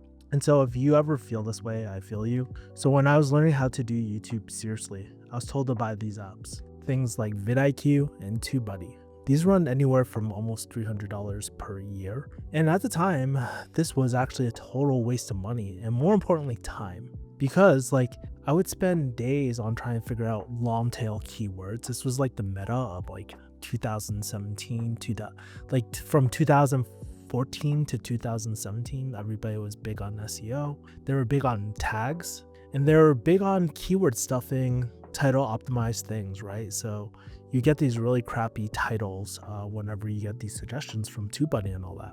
And whenever I look at these titles, they seem just so robotic, and it just seemed very out of touch for the 2024 meta. So I did all this stuff instead of doing the most important thing of making my thumbnails and titles before shooting a video. And so if you think about it, packaging the idea is way more important. You know, you can take a normal idea, which we'll talk about later, and make it sexier, for lack of better words. The truth is, when was the last time you heard about video going viral just by optimizing the metadata, tags, or something like that? When I think about someone like, even though he's not a ideal creator that I want to personally model, Mr. Beast, do you feel like Mr. Beast optimizes his metadata?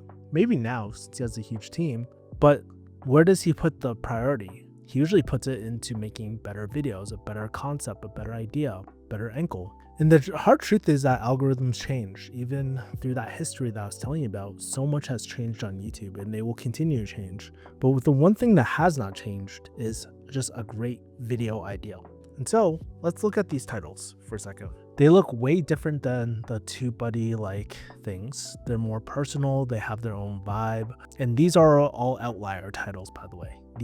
We use this app called 1 of 10 Finder, which I have a whole review for, but these are all like a lot better ideas than the ones that TubeBuddy and all that had. And that's the problem, because the problem is that these apps like TubeBuddy, vidIQ, and all that, they don't optimize for humans at all, right? Or the human's experience. Like, here's a great example. When you see something on ChatGPT, you know it's kind of ChatGPT or AI because it has this like really weird language and stuff, you know? It's just, I can't put my finger on it quite yet, but there's something missing. And something we have to also consider is like, while so many people are figuring out the new algo meta, YouTube is also world-class at finding our audience and pulling them to our videos as well. So why focus on short-term tactics like algo hacks of like 2017 when it's going to change? And so one of the things I like to focus on are more long-term plays. And so if you ever made a video, it takes the same amount of time, the effort, and resources to create a video. And if we're going to dedicate this time, effort, and resources, how do we maximize our energy investment or our resources? So we need to focus on the high leverage activities in the YouTube creator business. And we need to focus on the things that are timeless, because those are things worth investing in.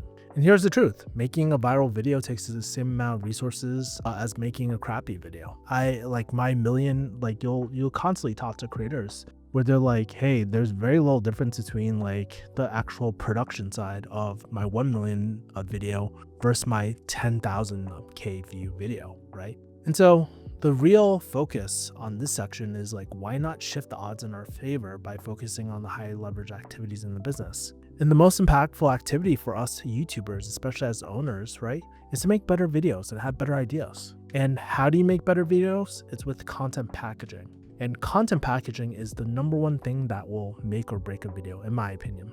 But you might hear this term content packaging, and what does it really mean? It consists of 3 things: topic, thumbnails, and titles. So when I order it like this is kind of like an importance. The topic is the idea of a video is probably the most important. Next come to thumbnails, because that's where people's eyes go first. They're less, when you're looking at thumbnails, it's more implicit and more feeling versus like reading. And then titles go last. So let's talk about topic first. So even if you don't have the best thumbnail or title, a solid topic can carry the rest of your video, right? So we look at this video, I can't work a 9 to 5, adds a really interesting curiosity hook, right? Just look at the title, and it's not like a crazy thumbnail. Like, as we're seeing, it's very low production, but this video went semi-viral just because you see an Asian kid in their bedroom, and that's like, oh, what? Like, this kid's not working a 9 to 5. What is he doing then, right? And so let's take a look like at other thumbnail or other topics too. Let's take a look at the make money niche. So when we look at these videos, we can see the multiplier, right? So this is like how well this video did to compare to other videos, right? And these videos didn't do bad, but I think we can do a lot better. So the best book about making money tier list, money will chase you, do this daily. This is kind of like the woo-woo manifesting spirituality niche. And then there's a tier list, work from home job tier list, right? These are all right. But then let's look at the outliers in the make money niche too. Notice this is like 90x, this one's 52x, this one's 167x. Oh, notice some things. Asking Harvard students how they make money. And this in the thumbnail says 40K per month. Interesting. There's this guy in a high rise overlooking something. He's in, I would guess, I don't know where he is, maybe Dubai or something. I have no idea.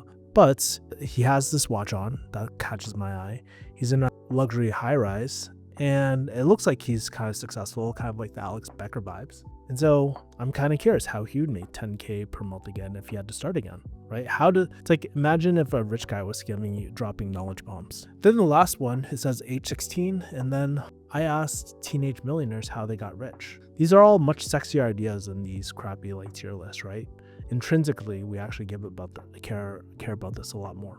By the way, the tool I'm using is one of 10 Finder. If you want to support my channel with my affiliate link, you can use this affiliate link. I put 2 things and I also have a huge review for it too. So now let's talk about the other factors that go into a great topic idea.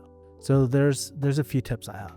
Topic tip number 1, great topics follow the Benz formula. The big, easy, new, safe.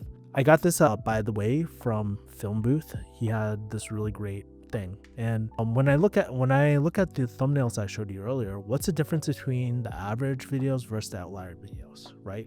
And so I was watching Film Booth's live stream and he's kind of breaking these down. If you've never seen Film Booth, he does these he used to do these skits and educational videos, some of my favorite. And he's a huge inspiration for me too. I'm also in his thumbnail university community as well. And according to Ed from Film Booth, it comes down to 4 things. Big. Is this a big idea or concept that captures the attention and promises a big result or insight? Easy. Is this piece of content easy to digest and easy to accomplish? New. Is it something that hasn't been seen before? Safe. Is it going to waste my time watching this video? Right? So these are some of the examples that I believe he covered in his video too. So Cody Sanchez, she buys businesses and stuff and sells them. She buys boring businesses. So big is a big promise. I want to make $1,500 per month. Her video idea is $1,500 per month, and I bought land for 10K and make $1,500 per month, right?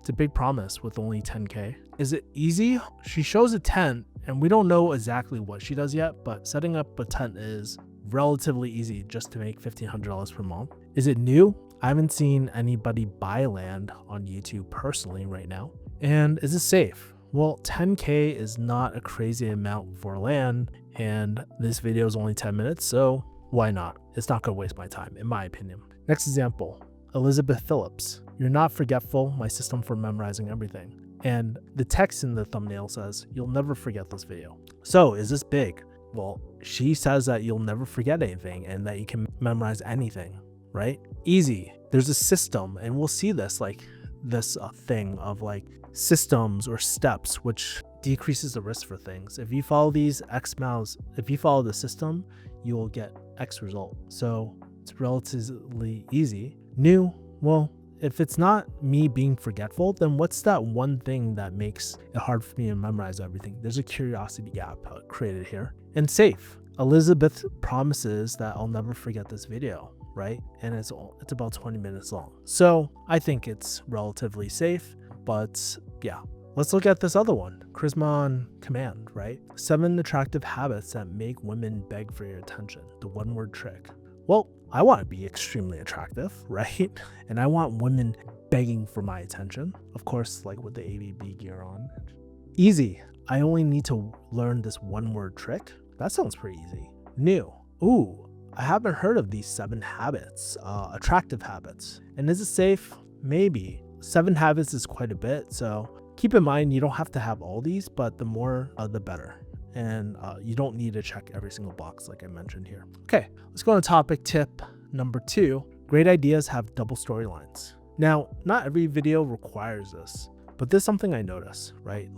What do these YouTubers have in common? So we have Stephanie Su, she's a mukbanger. My Fam, she's a girl vlogger. And Hot Ones, it's a podcast / hot sauce challenge thing. And my theory about all these creators is that they all use the art of the double storyline. So there's 3 benefits of a double storyline. We'll talk about what it is, but let's talk about benefit number 1. The double storyline increases viewer retention. So something about all these people's videos is that they use the multiple story arc over here, right? And the double storyline allows creators to include personal brand elements into their content and builds a relationship with the audience. So notice like all the people that I was talking about, Stephanie Sue, My Fam, Hot Ones, they all have diehard followings, people that will watch every single video that comes out. And what I realized is that there's two storylines going on, right? There's the storyline of what they're talking about, and then there's the storyline of what they're actually doing. And we'll cover some examples later, right? But we'll take one, Stephanie, right? She's usually talking about true crime. So that's kind of like she's introducing the character, she's doing the setting, she goes into the typical story of the true crime thing. And then she's also reviewing like a food place too, like a massive amount of food. Maybe she'll get something from like a restaurant, a local restaurant, and cover that too. That's storyline number 2, right?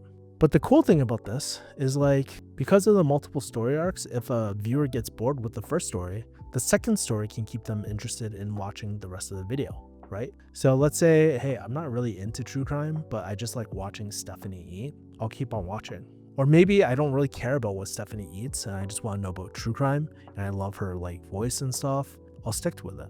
And this is really interesting because movies do this all the time, like Hunger Games, right? Like Hunger Games has multiple story arcs going, introduces multiple characters and stuff within the thing, but there's this one focal like story that is happening, right? And so when we look at these YouTubers, all of them have double storylines. So Stephanie Sue has true crime, mukbang is the second thing. Like the mukbang is like, oh, it's the eating show. Is she gonna actually finish all that food? The true crime is like, oh, what happened in this crime story? Do they get away with it? What exactly happens? My Fam, she does a lot of get ready with me and she does her makeup routines and stuff. And then there's another storyline of relationships and breakups. And in this video, she talks about, I overshare about my life because I broke up with my boyfriend, right? Super interesting. And storyline Hot Ones, the storyline number 1 is getting to know the person on the podcast. Storyline number 2 is the hot sauce challenge, right? These are all really, really interesting. And so notice they all have an activity and they all have a subject. Benefit number 2, the double storyline will instantly make an idea sexier and more interesting. So let's take an example like the ice bath podcast, right? This is actually Kevin Hart's new idea. And you can take an existing idea of like an activity, like again, it goes back to subject and activity. Ice bath is the activity. Podcast is the subject that you're actually talking about. Combine them together, you get a really cool idea. And when I say like a double storyline will make anything sexier, ice bath by itself, not that sexy. Podcasts these days, not that sexy. But when you introduce these two boring things together, get something really, really interesting. Let's go over to the next one. Business TV reality show. Of course, we got my favorite show, Jersey Shore, the whole Ron Sam disaster. And then we got Jordan Belfort, Business, right? Those are pretty normal things. But then really the Hormozis actually started coming out with their own reality, kind of like in real life, behind the scenes reality show too. A lot more interesting. This other idea of business DIY experiments, right? Pretty typical, especially on TikTok. A lot of people do science experiments, not new. And then there's the whole online business space too. Everybody talking about, hey, I did an agency, I do a Amazon FBA business, drop shipping, whatever, right? But then this guy, Builderpreneur, he had a really great idea of like doing business experiments and challenges. So I paid a $5 to create a faceless YouTube channel. And what's really interesting is like, if you think about a YouTube channel, like a TV network or something, or TV show, you can test things, you can pilot things, right? And if an idea takes off, you can create a recurring series, just like a TV show. And so all these ideas actually have, so like for last meals, this is when people like, it's a podcast and they ask, hey, what is your last meal? And they actually make the last meal and bring it and eat it together. So it always has a subject of what they're talking about and an activity, right? Like the subject is the podcast, the activity is eating their last meal while doing it, right? So this brings me to the next point. Like by doing this, right, by doing double storylines and by having really interesting ideas, what it does is benefit number 3. The double storyline shifts the interaction from transactional to relational. So all these creators have diehard followings, right? Stephanie Sue has like 3 mil. My fam also has 3 mil. 13 mil for the Hot Ones First Week Feast. And the crazy thing is, like, there's this concept of the 1,000 True Fans by Kevin Kelly.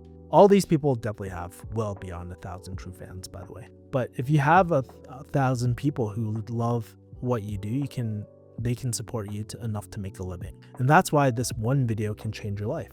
Because it doesn't always have to be like products that you sell, but even through like things like AdSense and stuff, right? That can change your life. And so what can we take away from this? Like, and the thing is, if we have one viral video, you know, it helps us get to that 1,000 true fans a lot quicker. Of course, there's always a drop off of subscribers after a viral video. Not everybody's going to stay, but it's an opportunity to really deepen the relationships with those 1,000 true fans, help them even more, and even build a business with irresistible offers with them. Earlier, I talked about piloting new ideas and new products to really help your audience, and that's where that comes into play. But how do you know if you have 1,000 true fans or not? My opinion, it's not the subscribers or email list. It's the returning viewers who leave stories like what I call TMI comments, right? They drop a whole like freaking movie about like what their life is about, which I love, by the way. It's really great if you're a YouTuber and do this. So let's take a case study of my fam. So these are my top videos on YouTube. She recreated the Euphoria look. I love Euphoria. It's a great show, by the way. Spending $1,000 to glow up after being cheated on. Spending $1,000 to be an Instagram baddie. How to shave down there. So these are her most popular videos, right? But these were the videos that probably got her true fans. But when we look at her comments for the not so popular videos, like these ones all have like 16, they have millions of views, but this one only has, I say only, right? But this one has almost 250K views, just like on a lower performing video. And notice the comments. People are saying, oh, I love plants, right? Hi, I'm a 19-year-old from Cape Town, blah, blah, blah. Like they're dropping all their life stories, right? Just to let you know, this never gets old, right? Please remain consistent. You have no idea how much happiness your videos bring to my life.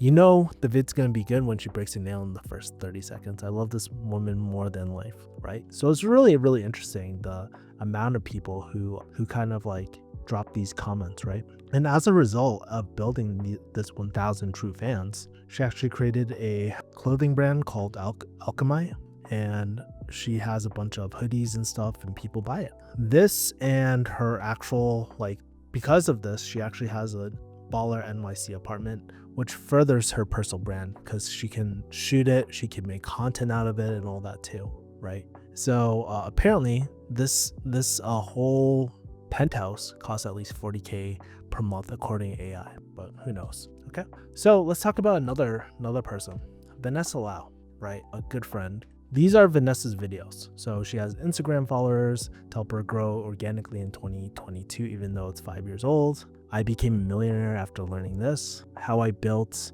income streams, how to get the swipe up feature without 10K followers, more Instagram stuff, right? And so this is how she got an initial following.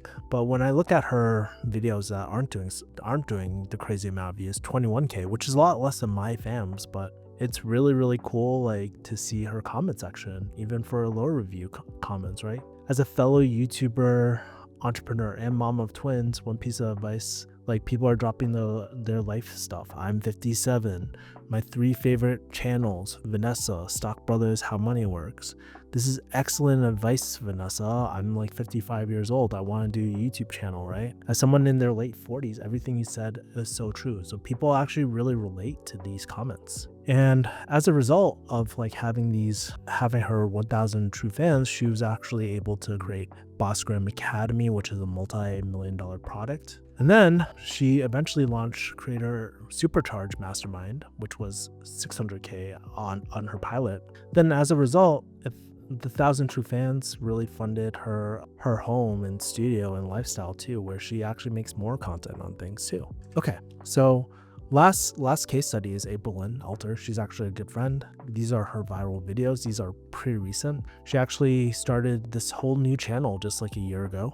but she had one glow up video, how to do a killer YouTube intro, and her killer series is doing really, really well. But if you look at her comment section, even for her lower views, everything you said resonated with me 1000%. I'm relatively new to as a content creator. Wow, just after growing my channel last year to 20K, this is exactly how I feel. This is my favorite video from you. This video is so moving, you know? I have a little post-it note that says, never for money, always for love. It served me well, right? Like, it's like things like this. And because of this, she has a YouTube course already created. She's also getting like 10K plus brand sponsorships and all that. And the beautiful thing about April Lynn is we don't exactly know. She's like meeting up with, she has a really great network, meeting up with really cool people. She's like literally journaling every day. She solved a Rubik's Cube, but we'll see what she actually does in real time. So would highly recommend checking her out. And so the thing is, as we saw with all these examples, is that the viewers actually build a connection,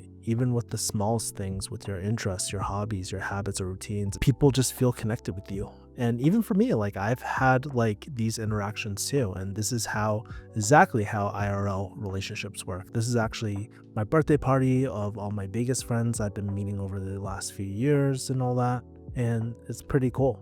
But what I realize is like viewers don't follow you for what you talk about. They follow you because they built a connection with you, with who you are as a person.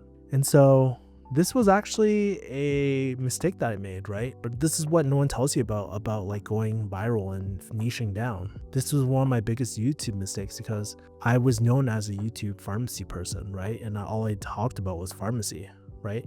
But when I like ventured out of pharmacy, my views like really dropped quite a bit, right? And so it's really important to understand how the algorithm recommendations kind of work at this time. And so basically I didn't really do a great job at nurturing my 1000 true fans. And so when you create a video, YouTube will send it to 3 different types of people. They'll send it to some people who are in your subscriber list. They'll send it to people who have seen your previous videos, and they'll send it to people who've seen similar videos too, right? And then they'll keep on sending it more to these different groups, right? And then over time, some people might not watch, like if your subscribers don't watch it, they'll stop pushing it out there, and they'll stop pushing out to certain audiences as they figure out the audience, right? And so when I think about, so this is my theory, and this is what I'm kind of doing right now, but like I believe that double storylines can make our content more unique and more discoverable, right? What's really interesting, by having a double storyline, it caters to all 3 different demographics, right? So for the OG fans, they want to build a relationship with you. They'll watch anything that you talk about, right? And so the activity really draws them in. So the mukbang aspect, or you know, like for example, Stephanie Sue could be talking about literally anything and people will just watch her because those are our OG fans. And then there's the discoverable topic, right? Of people who've seen your previous videos and also people who've seen similar videos. And this is where the subject matter comes in. So if you cover a very popular true crime story, it'll draw people in too. So by having these double storylines, my theory is that it will cater to all 3 audiences. Something, by the way, if you're in my situation, you have an older channel, something I'm doing is turning off subscription feeds and notifications just to build up that OG audience over again. So yeah, to be honest, some videos it takes off, some videos it doesn't. I'm not sure what will happen. Honestly, it's been pretty bad, but it's all good. Let's go into topic tip number 3. Great topics have amazing stories and storytelling. So this is no surprise, by the way.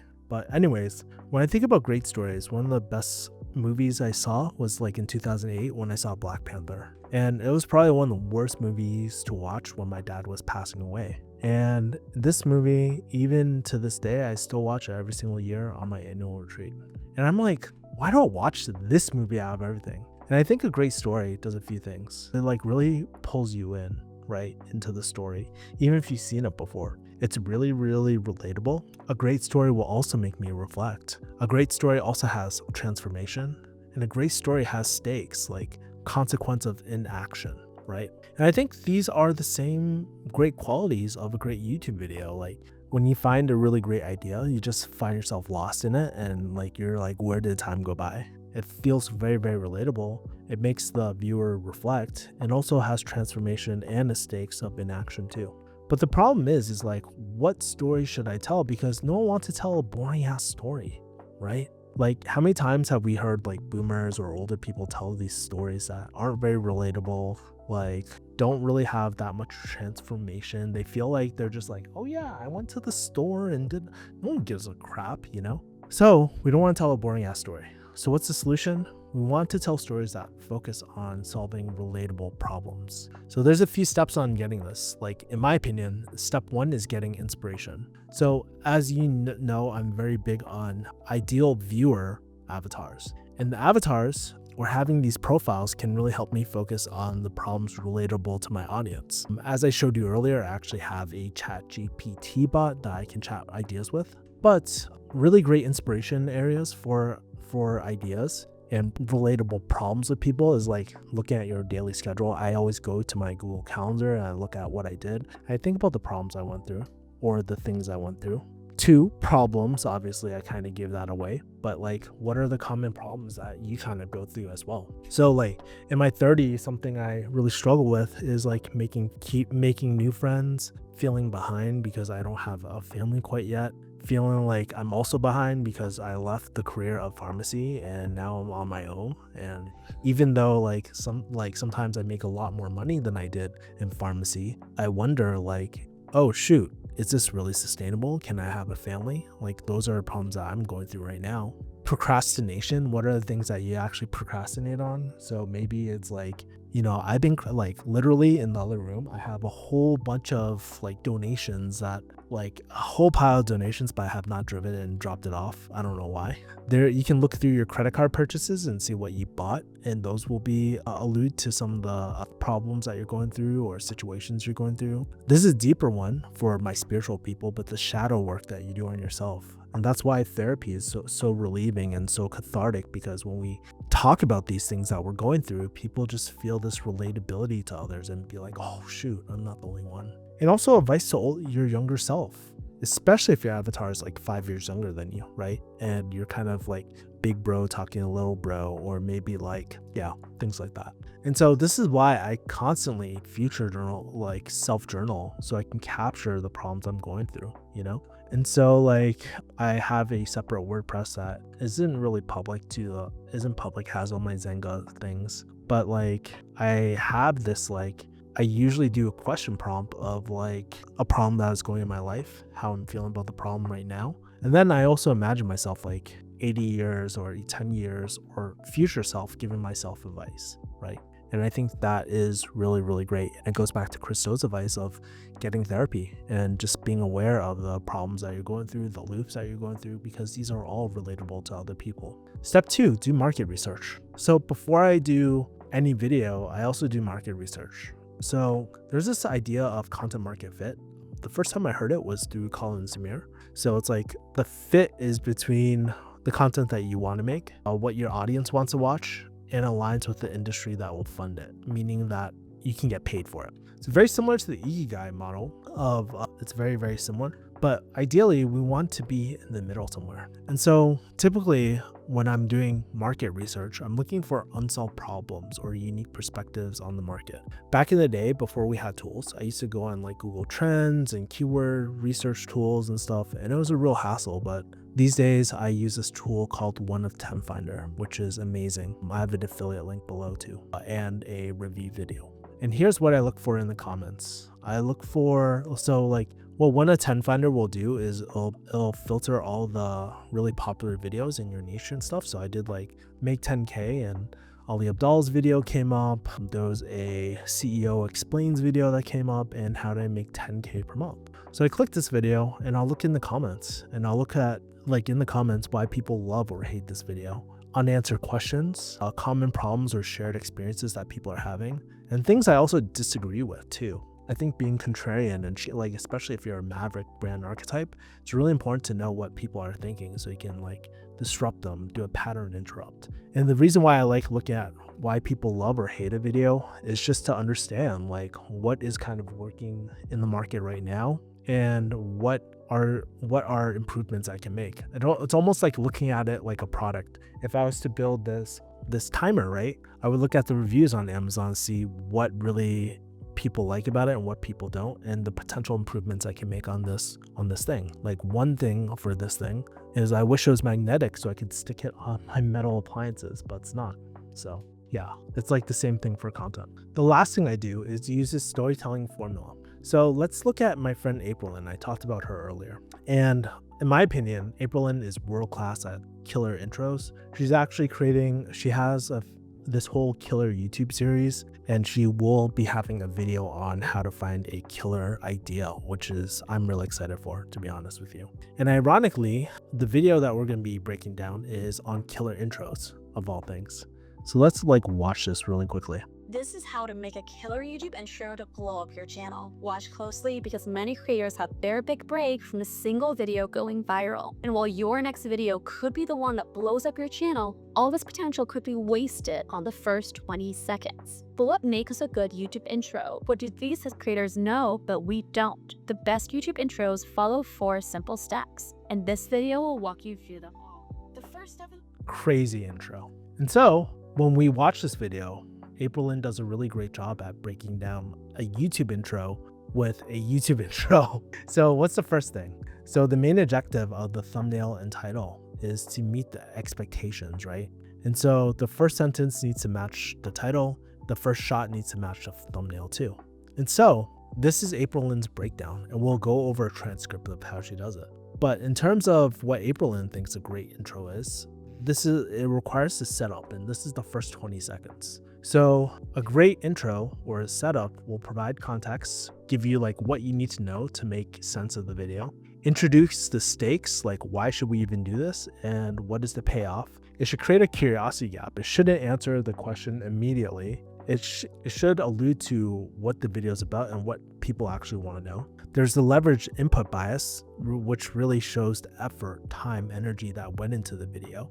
And then the main subject goes in 20 seconds in. Probably the last part for me is I've been actually trying to adapt this personally, and probably getting all of it in 20 seconds is really, really tough. And so how does April Lynn do it? So I took a transcript, and you can look at any transcript on YouTube by scrolling in the description section and going down to show a transcript. But in April Lynn's script breakdown, first thing she does is meet expectations. This is how to make a killer YouTube intro to blow up your channel.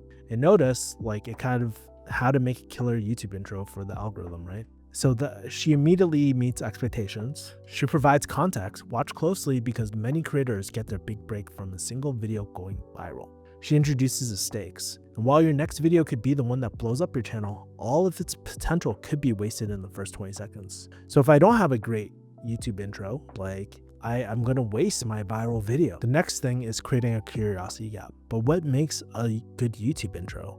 What do these successful creators know that we don't? The best YouTube intros follow 4 simple steps, and in this video we'll walk through them all. So it's what are those 4 steps? What do those things that those creators know that we don't? And what makes a good intro? She's going to talk about all 3 of these, right? And leverage input bias. It's a classic. This one's implicit in her video, but she shows all these PDFs and screenshots through her intro and does a really good job of that. And the really important part too is this isn't clickbait. So when we make a good thumbnail and title with the intro that matches the expectations, that's a really good video. And notice April Lynn, she's not clickbaiting anyone. She's delivering on those expectations immediately. But when we mislead people and don't deliver on it, people get really upset. And I wish I could find a few different videos where people got really pissed off. But this was really popular back in 2015 and stuff during the early days of YouTube. Something that April Lynn also did, she created a killer PDF to help us remember everything too. And she kind of shows all this as well. Okay, so that was a very technical breakdown, but another storytelling formula too, once we have the setup, is let's look at Hormozy actually. And in my opinion, Hormozy has built a really fast brand, probably the fastest business brand in such a small amount of time. 1, because he has authority about everything, but 2, he's just really great at telling problem-based stories that people relate to. So let's watch the intro for this, and we'll break down what he does in the next slide. This is more brutally honest advice to my underlord. This advice is only for somebody who wants to make more money, grow their business, grow themselves. People obsessed with their morning routines make less money than people obsessed with making money. People work, sacrifice, then they get rich. And they fill their time with weird routines. Then they forget how they got rich in the first place. And then they tell other people the weird routines made them rich rather than what they actually did, which is whatever it took. Not some 3-hour morning routine. There was a kid who DM'd me who said, hey, I've been working with this business coach and he has me do a morning routine. Could not make this up.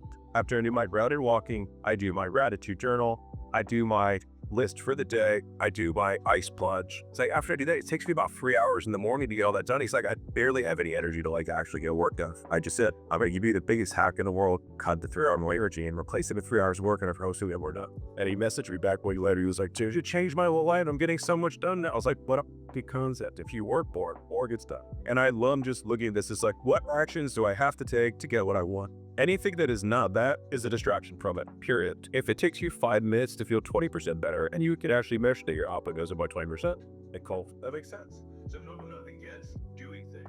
I think it's doing things for the sake of doing them. So notice like this storytelling formula. He has a really big hook, a big, bold, curious question or statement. He sets the stage with the problem, and Alex Hormozi always does this. It's also in a few storytelling books, like I believe Kendra Hall's book. There's a few that I've linked for the references, but a really great way to start a story, starting with so is a great way to set the stage. He builds up to a climax. So there's a transformation with a twist. There's a climax, the result of the action, and the resolution, reflecting on the lesson learned. And so this is a typical like storytelling formula, but I also modified it more for like personal brand stories especially. So when you break down Hormozi's, he starts off with a hook, a big, bold, curious statement, BBC statement, not what you're thinking about, sicko. This is the most brutally honest advice to my younger, poorer self. Immediately it creates a curiosity gap, right? Like it's like, oh, what is this advice? And this advice is only for someone who wants to make more money, grow in their business, and grow in themselves. Or like, hey, I'm that person. Self-selection. He sets the stage. So there's this kid that DM'd me who was like, hey, I've been working on this with this business coach, blah, blah, blah, blah, blah, blah. And he has a morning routine. Could not make this up. Blah, blah, blah, blah. It takes me about 3 hours to get all that done. He's like, I barely have any energy left to get that work done. So he introduces a problem. He builds up to a climax. I just said, I'm just going to give you the biggest hack in the world. Cut the 3-hour routine, replace it with 3 hours of work, and I'll promise you get more done. So there's a little twist into that. So the kid does it, and then and he messaged me back a week later, dude, it changed my whole life. I'm getting so much done now. And Hormozi's like, oh, what a thing concept. If you get if you work more gets done, right? And then there's a resolution. It's like, what is the lesson that he learned?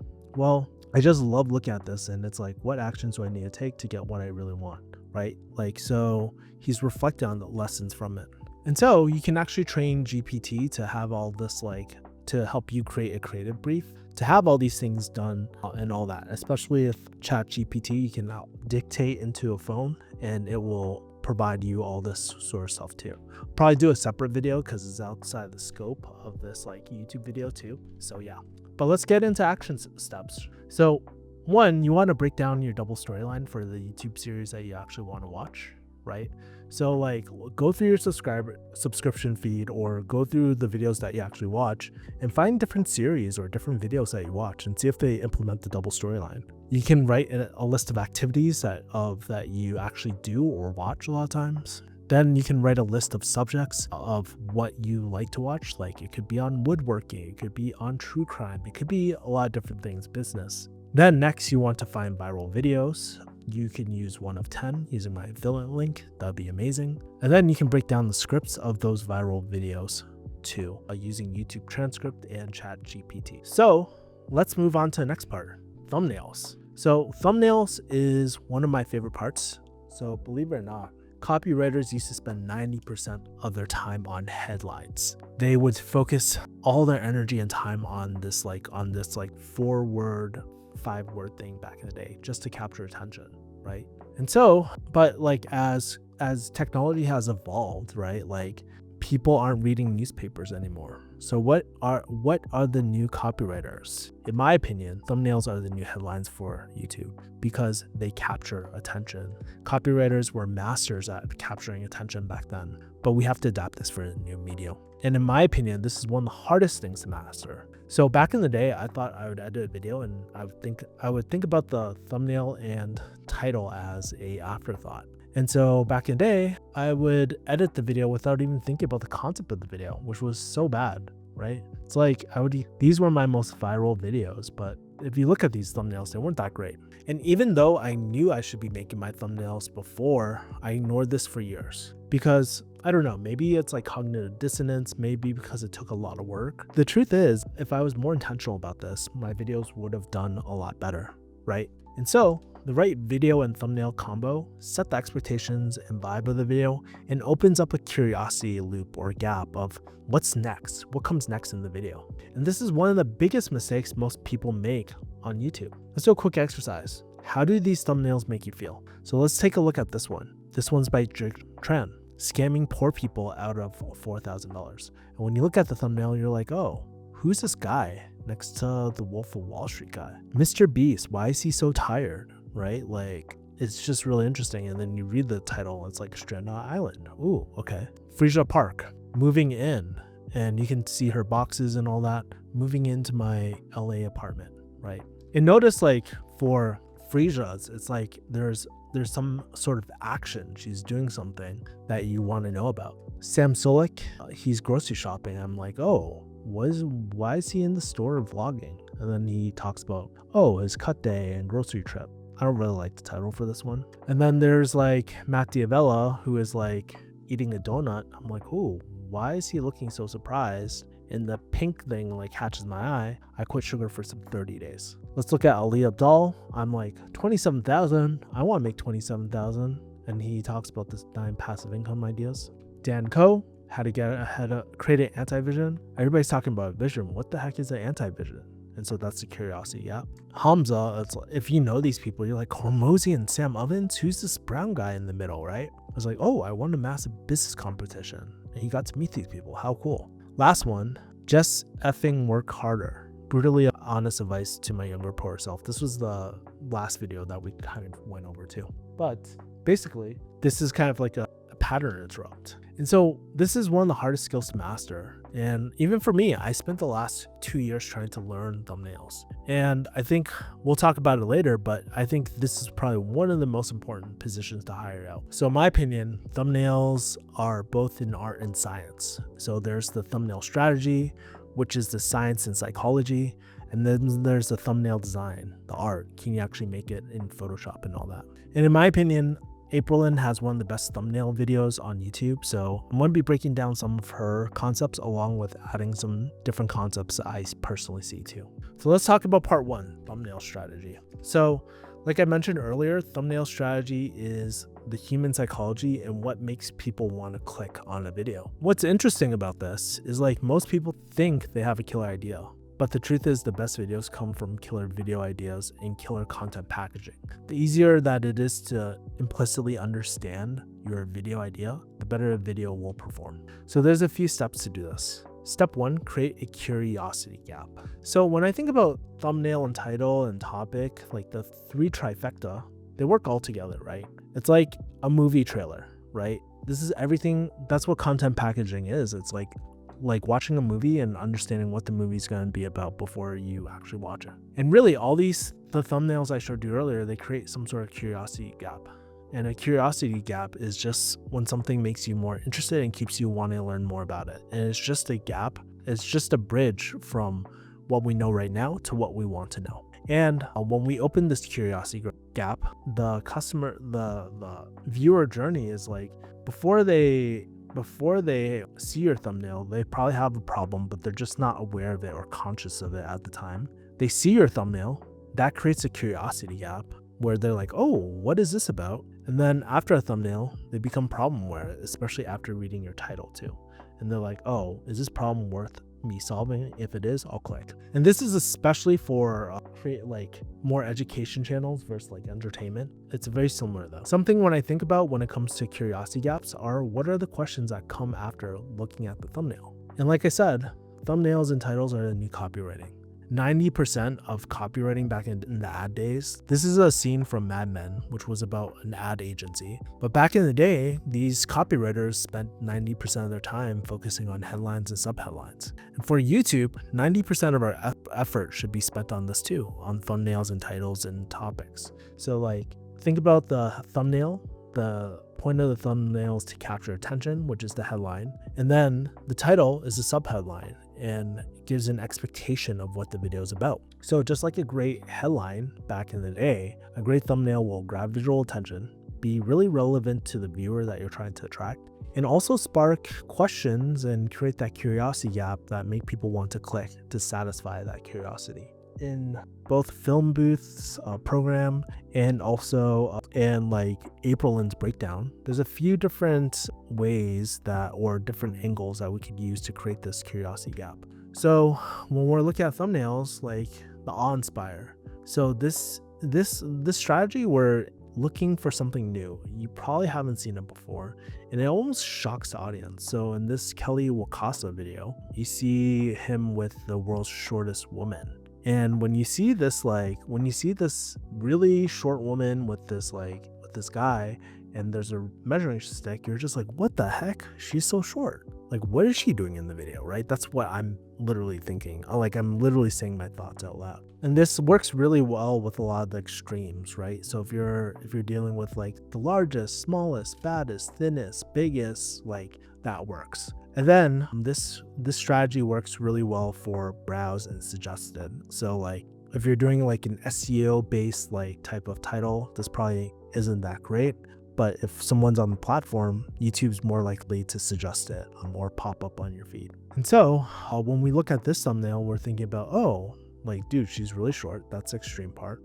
And the thing I've seen like that was in my head is like, oh my God, I've never seen this before. Then we have the moment. So this thumbnail is a glimpse into the moment right before a powerful reaction. So it's kind of like in Jersey Shore when Ronnie and Sammy, this couple that broke up like years ago, see each other for the first time in 5 years. And they're like, they capture this shot right when Ronnie walks into the room. That's that clickbait moment. You're anticipating like what is next. And this is a lot more emotional. And so it opens up these questions of like, hey, what led up to this? Why are they actually like having these emotions? What happened before, during, and after this exact moment? And again, these thumbnails do really well with browse and suggested. So when we look at the psychology breakdown, we see Ashley, his girlfriend's emotion, and then you're just like, oh, what the heck is happening? And then there's a level of tension, right? Like just with the arm like on her shoulder. Then there's the story. So this one introduces a point of tension and focuses on the big question that sets up the story. So like I like to think a lot of like these video essays on YouTube or documentaries kind of focus on this. And the difference between like this one and this one is that this focuses on the narrative of the story versus like a specific moment. And so the stronger the tension, the better. And it should answer a big question that people want the answers to. Like there's NFTs explained by Johnny Harris, but he also has another video of like, why are the McDonald's ice cream machines always broken? So that was a really great one that also uses a story example. But it asks a big question, right? And when this video came out, we like NFTs were the new buzzword, and you're like, what the heck are these things, right? And in the title, in the thumbnail too, he also introduces tension or big stakes. Like, oh, if I know what an NFT is, I can make this amount of money. That's what's implicitly communicating. Then there's the result thumbnail. Like it shows the result that the viewer wants from the video. And it opens up the curiosity gap of how did they do it and how can I do it too? This really works well. Like I've seen it very popular in the fitness industry where they go from super fat to super thin or like super ripped. And it works well for any desired skill, outcome, making money niche, or if there's like a physical final product. And the more desirable the result is, the stronger the curiosity gap. This also works well with browse and suggested, but can also work for search too. So when we look at Elizabeth's thumbnail, it's like like the word smarter is like the desired result. And then I'm thinking like, oh, I want to be smarter. How does she do it? Like, how can I do this too? And then when I read the title, You're Not Slow, Become a Speed Learner in 20 minutes, catches my attention. So the result just focuses on the final thing. But when I think about the transformation, this is the before and after. So it's like it has the final result with the beginning state. And again, this works well for search, suggested, and browse, and works well for making money, weight loss, and any other transformation. So in Hamza's video, this one has like multiple millions, but it's like there's a beginner and after desired result. But let's go over the most common mistake that I see that I've actually made and a lot of people make is like putting your title in the thumbnail. And in my theory, honestly, is this actually kills the curiosity gap. So let's take a look at Vanessa. Obviously, she's kind of gotten a lot better with YouTube, but back in the day, she used to put her title in the thumbnail and it would just, I don't know, it'd be really, really off. And then if you look to the right, like it looks a lot cleaner, it creates a better curiosity gap. And so my theory is that a title in the thumbnail can actually kill the curiosity gap really immediately. And it's also like very, how do I put this too? Like by having so many words, like more than 3, like in my opinion, more than 3 to 5, it just becomes like a strain and no one wants to read all that. And by the way, if you do this too, it's not the end of the world, especially if you're targeting more search and SEO. So the bigger the market demand is for something, the more you can get away with things, by the way. So that's why we see this video, like SEO for beginners, ranked #1 fast. Like this video did really, really well, but it was because it was probably focused more on search and all that too. And so I think a good thumbnail is like dating. This is actually one of my favorite streamers right now. I watch him. He's like a young kid. His name is Jason the Ween. And he does like Riz content and dating content, and dating content is so funny. But with dating, you can't be too explicit or it'll kill the magic, right? I think this is why men and women, they get into fights all the time, because men focus on what to say. And then women are more about the feeling or experience in the implicit communication. Implicit communication is the key to the magic or the curiosity. Yeah. After seeing the thumbnail, you need to ask yourself like a few things. Like 1, what sticks out first? 2, what do you think this video is about? And 3, what questions appear in your mind when you see this? Step 2, use a scroll stopper. The truth is, amazingly designed thumbnail is not enough. The goal, what we need to do is make people stop scrolling. But how are you going to make sure that people stop and click our video, especially with people trying to up their thumbnail game? How do we make sure people click our video? And so let's talk about the psychology. So back when I first joined a Culty EQ seminar back in Vegas, I would drive 3 to 4 hours from LA to Vegas almost every other weekend. Yeah, it was this like life coaching type of thing back in the day that I used to go. But as you can imagine, I was also trying to stay on top of my fitness. And at the time I was drinking 1 gallon of water per day. And you kind of know where this is going. So if you ever seen the sign of Zizek's road, then you know you're effed, because the next exit isn't for the next 50 miles. And something that I noticed was that I was really, really wide awake because I had to pee. I stopped focusing on the scenic desert and enjoying the moment. And I started focusing on where's the closest rest stop. So what was my brain doing? By the way, just quick, long story short, I ended up doing one of these, and apparently it's still legal. But it turns out, because I had to pee, my body was in a stress response, and it turns out something called my reticular activating system was being fired up. And so this is the part of the brain that filters all the information. If we think about it, we get so much information every single day. And so we need to have a filtering system to focus on what's important. And so this area of the brain is actually responsible for a few things. Like we mentioned before, it filters information.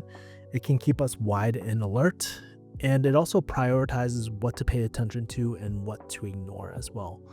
This is probably one of the reasons why, like, if we're really stressed, why we're up at nighttime, because our reticular activating system is like, hey, pay attention to this, and don't go to sleep. Something recent that happened too was also this Cybertruck phenomenon, there was this whole like thing about the Cybertruck brakes not working and they were accelerating. Apparently there was an adhesive that would keep the accelerator on the ground. And when this happened, I'm sure a lot of people's eyes just perked up to Cybertrucks everywhere. This is also known as the familiarity bias. And the reticular activating system is behind this. It's when our brains are more likely to pay attention to things or people we already know and trust as well, right? And so one important thing, as I've kind of described, notice the reticular activating system isn't about thinking, but it's about feeling. Notice when I was giving the Cybertruck analogy, like it's not like, oh, there's a Cybertruck, my reticular activating system is kicking up, or I need to go pee, there's the restroom, my reticular activating system is kicking up, right? It's about feeling. It's very instinctual. And this is the hard part about thumbnails too, because we need a thumbnail that hijacks our reticular activating system and other people's as well. So there's a few things that we need. We need a thumbnail that captures our attention as we're scrolling. We need something to kind of like wake us up and be like, ooh, I need to check this out. And we need something that will stick out from the rest of the thumbnails out there. And as I'm scrolling through this screenshot, notice this thumbnail kind of caught my attention, right? So we need to be able to do this. But the good news is we can actually hack this through these following tactics. So what are the things that make us stop for a thumbnail? We can use something called common faces, where by using recognizable faces in the thumbnails, it helps us understand the emotions and intentions really quickly. On the right, you'll see Brian Johnson. This is my friend Eric's thumbnail, but he uses the common faces of Brian Johnson, the aging expert. People are more likely to click because they actually know a little bit about that person. This is very common for this is also known as fame jacking, and also uses the familiarity bias that we talked about before. So like I said, Brian Johnson is a famous person in this niche. He might not be super popular to everyone, but he's popular in this niche. Another way to get people to stop is contrasting colors. So when we think about the OG days, right back when we were living outside, there were all these type of things like black widows, poisonous snakes in the Amazon, tigers. And notice things about like all those examples I gave. They have really, really bright colors, which tell you like, stay the F away, right? And so seeing these like contrasting colors can actually kick up our reticular activating system to stay alert. And so when we are alert, it triggers our sympathetic nervous system. This is known as the fight, flight, or freeze effects. So bright colors are usually like very eye-catching, and we're naturally adapted to kind of look out for these colors too. But this can also help thumbnails stand out for others. So if we look at the right thumbnail, we can see that this bright yellow color pops out and takes our attention right away. The other way that we can get people to stop in their tracks are emotional faces. So when we see someone with an emotional reaction, it helps us identify something as a threat. It almost is like, oh shoot, that person is going through some sort of stress. I need to be alert because it could affect me, because we're all selfish pieces of and stuff. But it uses this psychology of mirroring, and mirror neurons, where we copy gestures and behaviors without thinking. And from an evolutionary point of view, it helps us build rapport and a sense of connection with people too. So when we see this thumbnail on the right, like I quit, immediately I'm thinking like, what is wrong? What is she going through? What are the things that I need to watch out for, right? So it gets me to stop. The other thing that will get people to stop is danger. So notice it's like very, very similar to kind of like the bright colors and stuff in this one, but there's a sense of danger. So think about dangerous environments or dangerous like movements. Like for example, if a tiger brushes against a bush and stuff, this piques our interest and grabs our attention. And so when we look at this Mr. Beast thing, we see all these like explosive things and we're like, holy crap, that is pretty dangerous, as much as I don't like Mr. Beast, honestly. There's also another scroll stopper, which always gets me on my artist side. It's the aesthetically pleasing thumbnail. So adding cinematic elements like colors, composition, unique shots can just give this calming effect that draws people in. It's almost the same feeling as you get from ASMR channels and stuff like that. It's just very soothing and very calming, right? And so like when I look at this Life of Riza video, I'm like, oh my God, the cinematic vibes, right? Another thing that can get people stop is money. So people react to things like money. So there's like a lot of intrinsic like signs for money. So we can use like the common PayPal, Venmo logos. We can use dollar signs. We can use dollar bills. Mr. Beast does this a lot, but in this case, we have a dollar sign right here, right? And it's in bright yellow. And that's the thing about these. You can combine a lot of these two. Similar to money, another thing that we can use is like big numbers, right? So it doesn't always have to be money, but using large round numbers in thumbnails can like stop you too. So when I see age 16, oh, it like pops out right at me. I'm like, oh, this guy's 16. What's going on, right? Why is there a Lambo here? Another thing to get people stopped is something new, right? Novelty. If you have something new that you've never seen before, it's obviously going to catch your attention a lot more. That's why with copycat thumbnails, they do actually worse over time. And Sam Solik, which is really interesting, since he does such low effort vlogs and this was just like a regular screen capture, it kind of brought a new look to YouTube. Well, not a new look to YouTube, but an old vibe back to YouTube. This is very common back in like 2012, 2013 YouTube as well. And since everybody's shifting toward high production quality, shooting on really fancy cameras, Sam Solik is just like chilling, like he's doing very low production quality, but more authentic content, which is really great. The one thing about all this though is like the worst thing that you can do is just have a neutral vibe that you just feel like whatever about. So those are scroll stoppers. Let's go on to the next step, studying working thumbnails. So like all this is really great to know. Like, you know, we have these different theories about like why people click or why people like stop scrolling. But here's a hard truth. Putting it all together is really hard, but everyone has a plan until they get punched in the mouth. So if I were like, hey, create a thumbnail right now, it's really, really tough. And you might be thinking, oh my God, I gotta use all these scroll stoppers and everything I learned, and you might create something like this, right? I'm telling you, you don't need to do this. And the thing about using too many like elements all at once is like it kills the contrast. And contrast is key. Like there's this really famous saying, I think Chris Do said it, or I heard it from Chris Do, but he said if everything is loud, nothing stands out. And so something to help us a little bit more as we're beginning is like something I wish I did was like study working thumbnails a lot sooner. Title and thumbnails, because they work together, not in isolation. Usually like when we're learning stuff, like it helps to see things in isolation, but in practice everything works together. And this is the hard part too, because it's hard to get the intuitive feeling of what makes a good thumbnail and what doesn't. And so if you want to get to know the feeling of a great thumbnail, I recommend I got this from Jake Tran, by the way, but he talks about blocking out 10 minutes a day. You can use something like a timer like this. You can open up incognito on YouTube.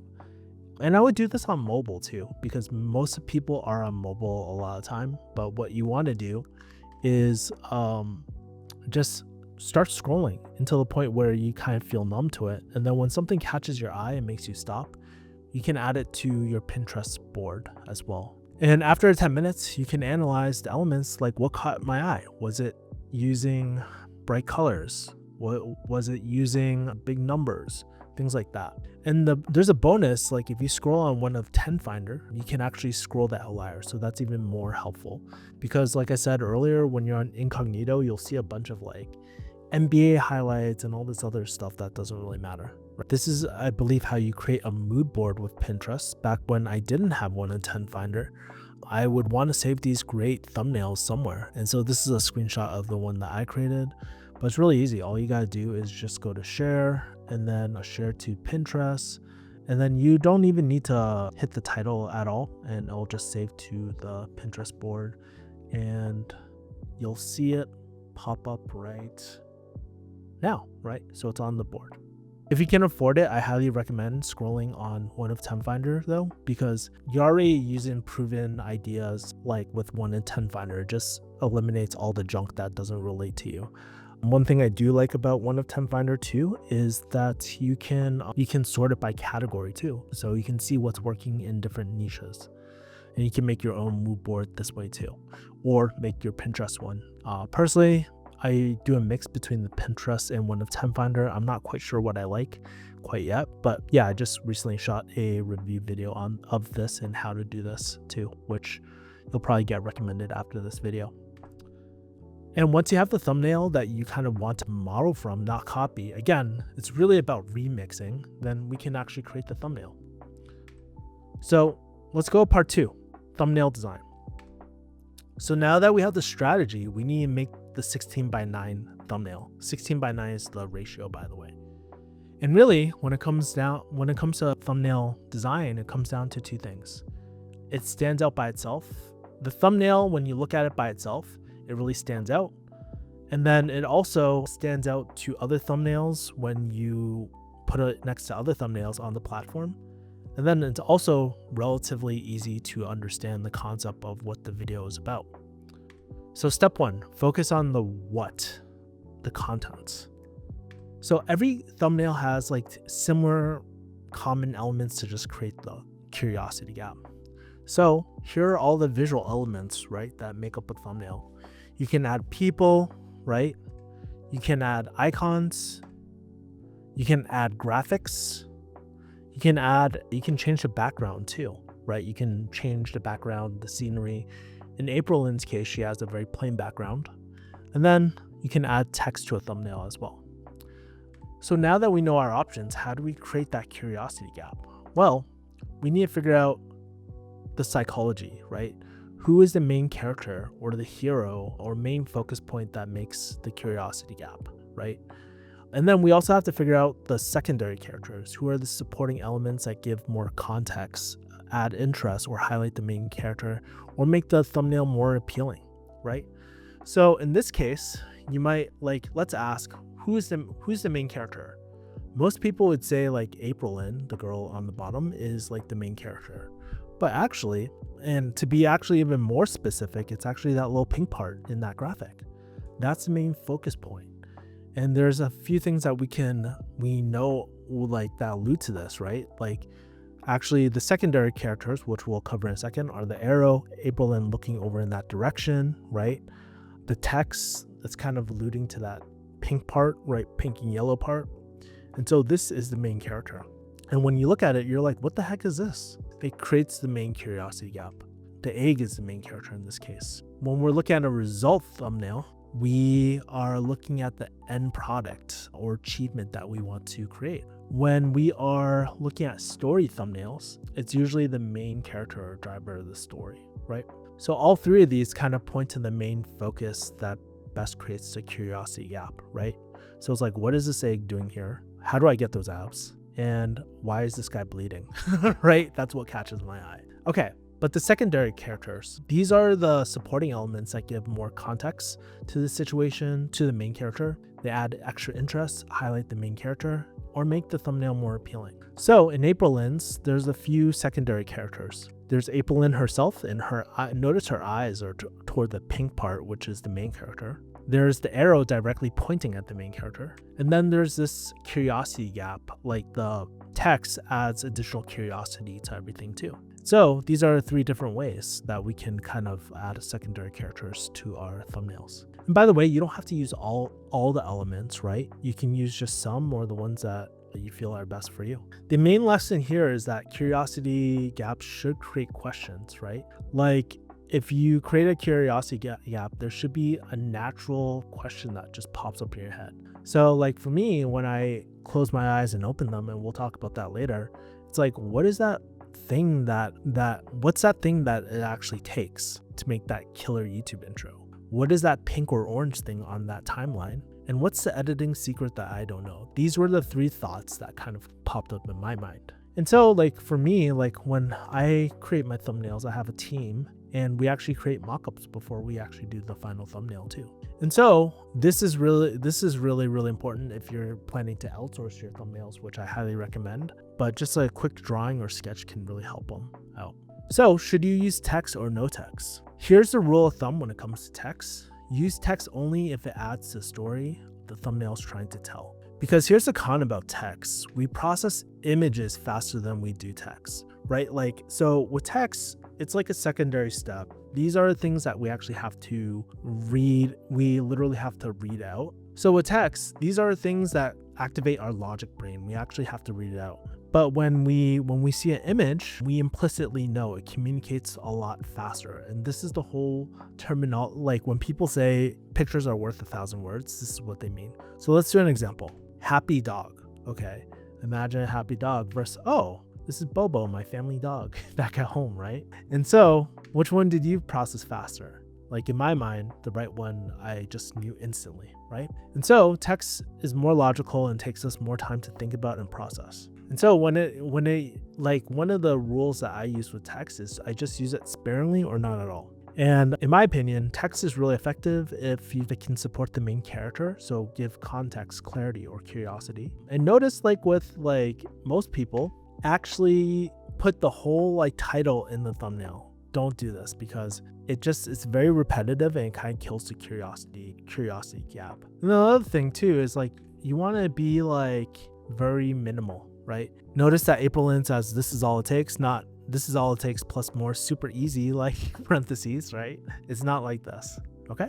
And so here's situations where you can actually use text. This was actually from April Lynn's video, but if you want to show the scope or intensity of sense of scale, so notice like the text kind of gives context to how big this weird hotel is in Japan, right? You can also add context for things that might not be obvious. Like, so if we got rid of the text, I wouldn't know that this is kind of like a dumb phone. This is Eric's thumbnail, by the way. And then text can also add a source of curiosity, kind of like a subheading in copywriting. So this is all it takes. Wait, what is it that all it takes, right? But the main thing too is that it needs to be easy to read. So many times like people use really, really difficult text to like, that's really hard to read. They use some sort of weird, obscure, like cursive font that is not very mobile friendly and stuff. And so the rules, how do you make it actually easy to read? Well, it should be less than 5 words. I like 3 to 5, if not less. I like single words personally, avoiding blocks of text, using easy words. I think like the 5th grade reading level, I got that from Hormozy, and it's easy to read fonts, right? And so let's do some examples of actually Hormozy, right? I went down to his archives and I found some old thumbnails like from his first videos, and he broke a lot of these rules. Like it's way too many words. There's over 1, 2, 3, 4, 5, 6, 7, 8 different words on this like thumbnail, right? And it's too many. The strain to an effort that takes to read something is a lot. So we want to avoid that. Text needs to be easy to read. So this is another one of Hormozy's videos. And notice that his text got like cut off and it's like very blocky and it's red. It just like hurts the eyes, not very like easy to read, right? We also want easy words, right? A simple operational framework, right? When I did a readability check on like what grade level is this written at, it's postgraduate. So I mean, if you're targeting that type of audience, that's cool. But even if you are targeting that audience, writing at a 5th grade level, it just makes it more easy for us to like implicitly understand immediately. Then also easy to read fonts, right? Like I think Hormozy uses like 3 different weights and stuff. I'm like, this is way too much, right? It's too busy. For me personally, I love those no text thumbnails. Like Matt Diabella does an amazing job with no text, but on our team, we'll use like 2 to 3 words max. Okay, so how do we put everything together? Now that we have all the elements that we want to add from our mockup, how do we actually make sure that we put everything together? And this is the art, my friends, of something called composition. If you ever taken photos or have like done video work at all, you kind of know what composition is. But arranging the elements so it highlights the main character, creates a curiosity gap, and grabs attention. So there's this concept of the rule of thirds. There's this grid line. You can actually turn it on your phone. I have it on all my phones. And it should follow the rule of thirds. So notice like the main character follows the rule of thirds. It can be symmetrical, right dot in the middle. It can be in one of the thirds, like on one of the sides as well. And this is the asymmetrical thumbnail too. Something that you should note too, I didn't write down here, but on the bottom right side, where one of the balls is towards Zach, there's also a timestamp too. So we'll talk about how to check your thumbnails to make sure that it's not hard to read or anything like that, but that's important. And so the one main thing is like the main character should always be really dominant and be the main focus of the thumbnail too. Okay, but how do you kind of arrange, now that we have the main character, we know it should be in one of the thirds, how do we draw attention to the main character? Well, we can do something like a black background blur. So with Mr. Who's the Boss, notice that Mr. Who's the, like, I forget his real name, but his face is kind of like blurred out. So it highlights the phone and the thinness of the phone, right? So notice the main character is the phone and Mr. Who's the Boss in the back is a supporting character. Like, what is he looking at? And he's looking at the phone. The other thing that we can do is character depth, right? So notice that the president in the back is a supporting character and it's also blurred out too. And the main character is highlighted, right? Like it's there's a bokeh effect, just blurring out the background too. But using the depth, it can actually draw more attention. So closer, the more attention, will have more attention in the background. You can also use things like arrows, right? So this is Ryan Trahan's video, but notice like it's pointing to the main character. So there's the arrow pointing to the other arrows down to a Coke can, and the Coke can is the main character. You can also use circles to draw attention to the main character as well. So notice like in this one, there's the guy who's like being talked to by the police is the main character, and the circle is like highlighting his pants, right? So step 3, make it pop. Once we have the composition of how we want to outline the main character, the secondary characters, and all that sort of stuff, now we just need to make it pop or contrast. And when thumbnail gurus talk about making thumbnails pop, what do we exactly mean by that? And this is what popping means. When we look at different, when things look different from each other to make something stand out. So I put a B because that pops. The yellow and black makes the B pop out and stand out from like this white background that I have on the slide. So contrast, having things pop, really helps guide the eyes to the most important parts of the thumbnail, right? So there's a few ways to do this. And I think April Lynn's video on how to make a killer thumbnail, like her actual one, is really good. Notice that the thing that is about to click on, the rainbow colored thumbnail, that one is the thing that catches your eye. And there's 3 different types of contrast. So there's hue contrast, where it uses different colors that are opposite of this color wheel. If you ever look at a color wheel, like you can see like, this is probably why like traffic signs are red, yellow, and green. Red and green are opposite sides of the color wheel. So what does it look like on a thumbnail? Well, basically we have this like testing viral TikTok food hacks, and notice that the prime bottle, which is orange, and the bluish teal like background, those are hue contrast, and it helps add contrast. You can also do it for something called split complementary colors. So again, we have this Kelly Wakasa video with Ashley, and something interesting is that you can use split complementary colors. So rather than using the color that's directly across the color wheel, you just use the same amount of the degrees from that center line, and then you can use the split. So notice Ashley's skin color and Kelly's yellow jacket are split complementary to the blue jacket on Ashley, right? So it creates this like Y shape, which is really, really cool. The next way that we can create contrast is using bright colors to more muted colors, right? So in this Ryan Trahan video, the black background is more muted and the yellow or the orange jumpsuit is really, really bright, right? Notice these aren't like, unlike the hue contrast, they're not opposite sides on the color wheel either, right? So it uses a bright color next to more muted colors. Something I think about are like a bright red sports car on when you're driving in the middle of the desert when it's just a black road, right? That is an example of saturation contrast. Very similarly, we also have luminosity contrast, which contrasts dark and light colors. So notice in this Mr. Who's the Boss video, the diamond is a light color and then the background is a dark color. So it uses luminosity contrast right there. I like to think about things like the moon, where it's like dark and very, very light. So that's why I put a picture of the moon. And something interesting to know is like we've been talking about how to apply contrast or how to make things pop within the thumbnail, but we also need to consider how to apply contrast compared to other thumbnails too. When we put it against other thumbnails, is this gonna pop? And so what we want to do is look up similar videos within a niche. So I did gaming in this case, and use a contrasting colors. So in this case, all the other gaming channels use typical green. It's really, really dark. They use the red, the blues, the yellows, but notice no one's using orange at all. So this is what makes this thumbnail for this Hitman 3 pop out. You can also make things pop out using a different thumbnail style too.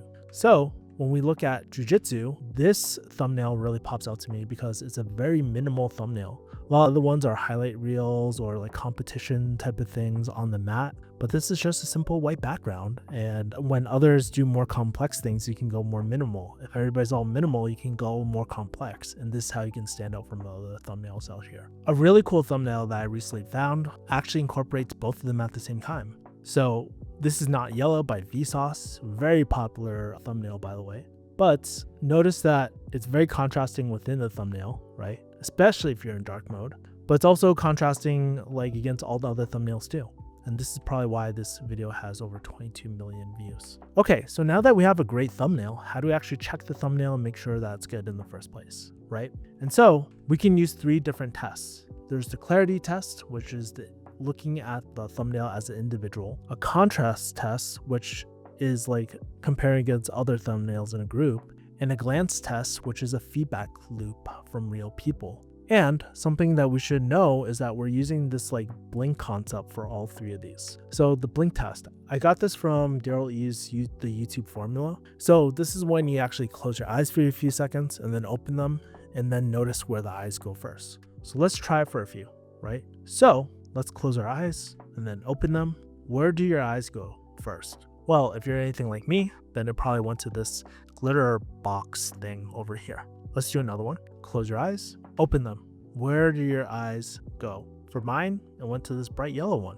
A really great app you can use is also free. It's called clickpilot.app to test your thumbnail on a board. I'll leave a link for it later. And so by using this blink test, like what we want to do is like close our eyes and open them and see if we actually understand the thumbnail concept, right? So we'll answer these questions. Can you make out your thumbnail in the sidebar view without straining? Yes. There's this website called thumbsup.tv where you can preview the sidebar, which is the smallest size, and it's still legible in my opinion, right? If you have more complicated text, sometimes the text is really, really hard. Like a great example is like, if you look at the @Alex Hormozy, right? It's not really big in this case, but when we shrink it down, it's a little harder to read. But the wake up is still legible in both thumbnails, right? Next test, can you clearly read every single word? Yeah, I can read that pretty damn well. And then, can you easily identify every single element? Yes, the Twitter thing just pops out at me and it's like shouting in my face. So this passes the clarity test. Now this is Alex Hormozy's new thumbnail, but let's take a look at one of his old thumbnails. Can you make out the thumbnail in the sidebar view without straining? I don't know what the hell, I don't know what Hormozy's pointing at and stuff. And I don't know why, like when he cropped it, it's like in front, it's hard to read, right? Which leads me to the second point. Can you clearly read every word? Absolutely not, because if we look at this, the fire and the gyms, the yellow text of gyms, they're very, very similar, right? There's not enough contrast there. So I would change the contrast. I would probably change, like if I had to use this thumbnail and I had to use the fire background, I would probably use a hue contrast and match the color wheel. Can you easily identify every element? No, I have no idea that this was a fire explosion.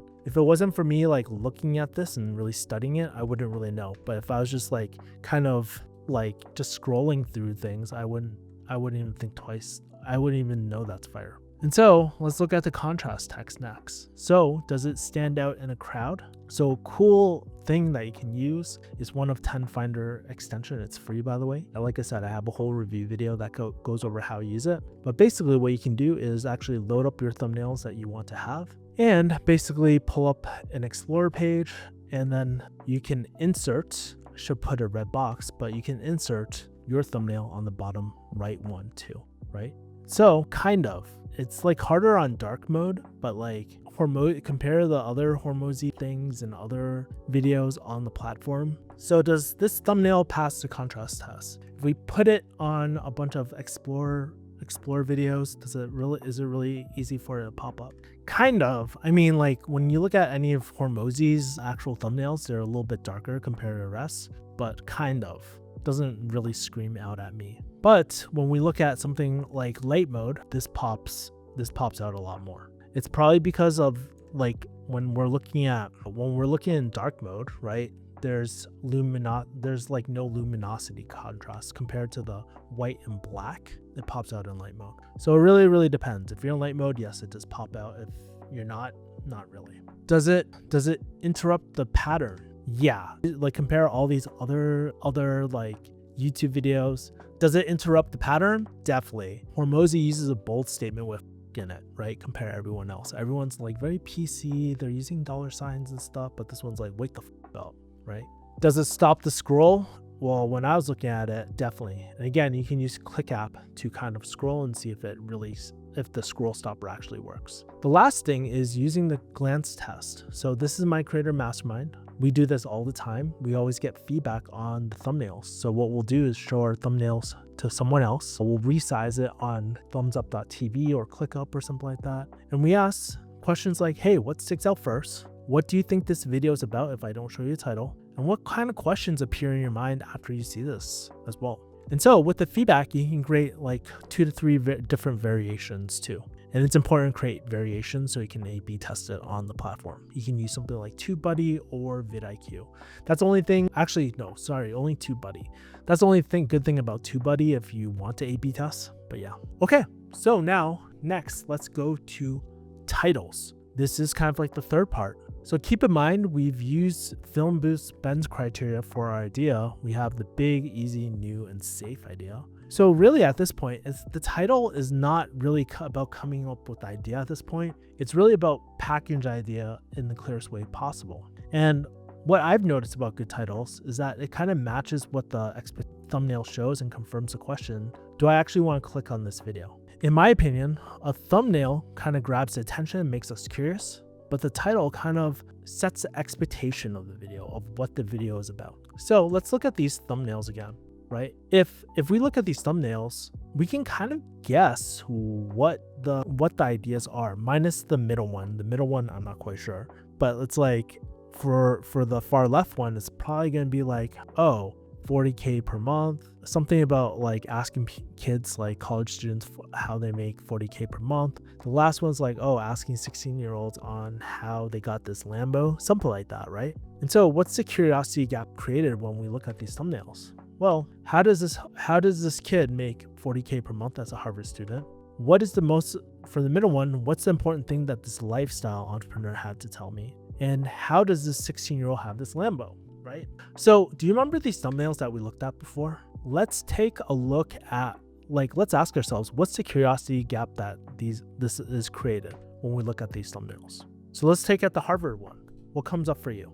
For me, it's like, how does this kid make 40K per month as a Harvard student? For the second one, it's like, oh, what is the important thing that this lifestyle entrepreneur has to tell me? And the final one is, how does this 16-year-old have a Lambo? I wish I had a Lambo, right? Not really, actually. And notice the cool thing, right? Like the titles kind of match the curiosity gap, right? Asking Harvard students how they make their money, right? That tells me what the video is about. It's aligned to kind of that thumbnail. So mostly I'm going to click on it if I'm into that. How did I make 10K again ASAP if I had to start it again? It kind of matches to what the important thing that this lifestyle entrepreneur tells me. So like for this middle one, it's not super clear that he's a lifestyle entrepreneur, but I see the watch and I see the background and I see the books and I immediately, and this SM7B, which is not cheap. So I kind of know that he's a lifestyle entrepreneur. He gives the Alex Becker vibes, right? And then the last one is like, oh, I asked teenage millionaires how they got rich. So the question is, even though we can recognize great titles, how do we create great titles? And again, it comes from this concept of remixing. So we want to get inspiration from great titles outside of our topic and remix it for our own. So I'm not sure if you guys know about copywriters, but back in the day, they used to have something called swipe files. And these were basically, back in the old days, they would actually have these like little folders of ad copy clippings that people really liked a heading or how an article was written to keep it there. Later, when technology kind of like evolved, people actually started keeping them on Word documents. And now I'll show you some of the tools I use, but basically the whole concept is having a place where you can keep your good ideas or examples when you need some inspiration when you don't have anything, right? And so if you have built a mood board on Pinterest or 1 in 10 Finder, this is our modern day swipe file. And we can do this on Notion too. Again, what we don't want to do is like copy, but we can draw inspiration from other niches and remix to create unique ideas. So again, that Jake Tran aspect of taking 1 or 2 concepts and just changing them really helps. So let's do an example. Let's do morning routines, right? And so maybe like this video, this Brian Johnson video, this is kind of in the health niche, but I got this idea of like, I tried blank's morning routine for 30 days. Right? That might be an idea. Maybe I'll take an idea from this one, my 4 a.m. industry morning routine vlog, right? 7 things you should do every morning, industry routine, right? Like maybe I can do that. So notice I just took these ideas and I just remixed them. Something else I use, if you don't have access to 1 of 10 Finder, I use something called Creator Hooks by Jake Thomas, and it's completely free. Every single week, he actually sends out an email about breaking down the different formats that are working on YouTube.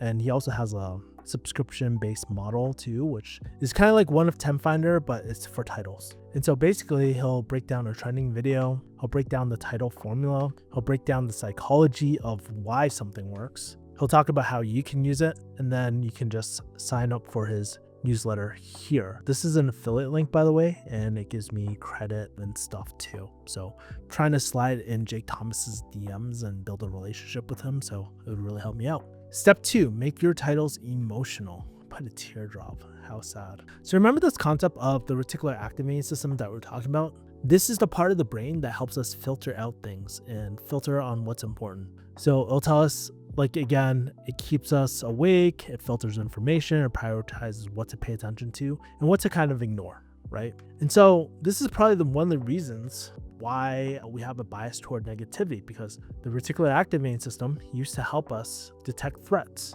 And then titles, like when we're creating different things to catch our attention, there's 3 different categories. There's a curiosity. This is Hormozy's favorite way to capture attention. There's desire, and then there's fear. And he actually had a great interview with Jay Klaus, just breaking down the 3 main types of titles. So when we look at curiosity, here are some examples. So maybe like the mindset that changed my life immediately. Oh, what is that mindset? 50 easy habits that will change your life forever. What are these 50 habits, right? And so these are the curiosity ones that kind of pique my interest. Once you visualize correctly, the shift happens immediately. This is how. Wait, what is that? How do I visualize correctly, right? And my favorite ways to create curiosity are to challenge common assumptions and debunk myths, right? And it probably aligns with my brand archetype as a maverick and going against the grain. Desire, right? So these allude to things that we actually want. The only 10 exercises needed to build muscle. Oh, I want to build muscle. How to instantly improve circulation in your feet and toes. Oh, I have bad circulation. How do I improve that? No, I don't. I actually have really good circulation right now. My results walking every day. Fat loss. Oh, I want to lose weight, right? And notice these things, like these thumbnails aren't the most perfect thumbnails, but they still do relatively well according to average views. And so for desire, we want to focus on the needs, not the wants. So there's this in copywriting, there's this book called Cashvertising, and it talks about something called the Life Force 8, which are the needs. Like if I dropped it in the jungle, you would care about all these different things. And if we're using Maslow's hierarchy of needs, these are all at the very, very bottom. Because who's like, oh, I don't want sexual companionship. I don't want to like survive. I don't want to eat great food.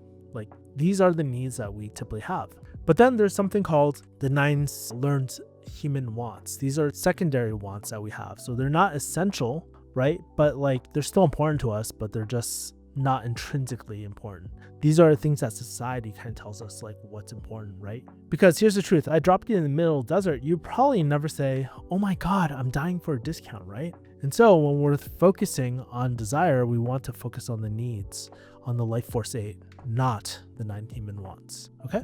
Let's talk about the third one, fear. My worst mistakes learning Japanese, 7 mistakes why you look bad, right? And so for fear, you can actually focus on the opposite of the life force 8. So for example, if we go life force 8, like dying early, eating bad food, not getting laid, like things like that, being trapped, we can tap on the other side. But even though like negative titles and topics, they can attract attention from time, we have to really think, is that an audience that we want? Because if we, for example, there's this, I didn't put it here, but there's this one YouTuber, his name is CoffeeZilla, he kind of blew up, but he has a very like negative audience towards scammers and stuff, which is like all valid and stuff, but is that an audience that you want to build and just build a relationship with?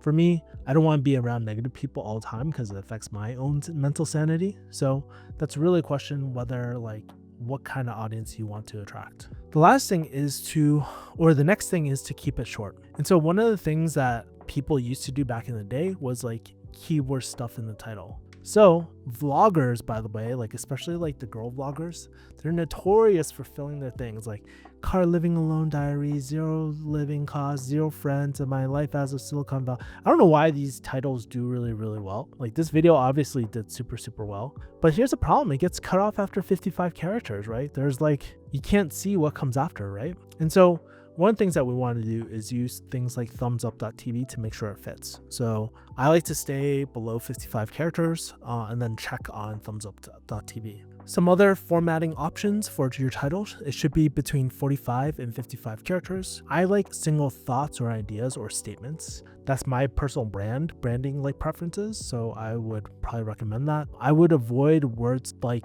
and.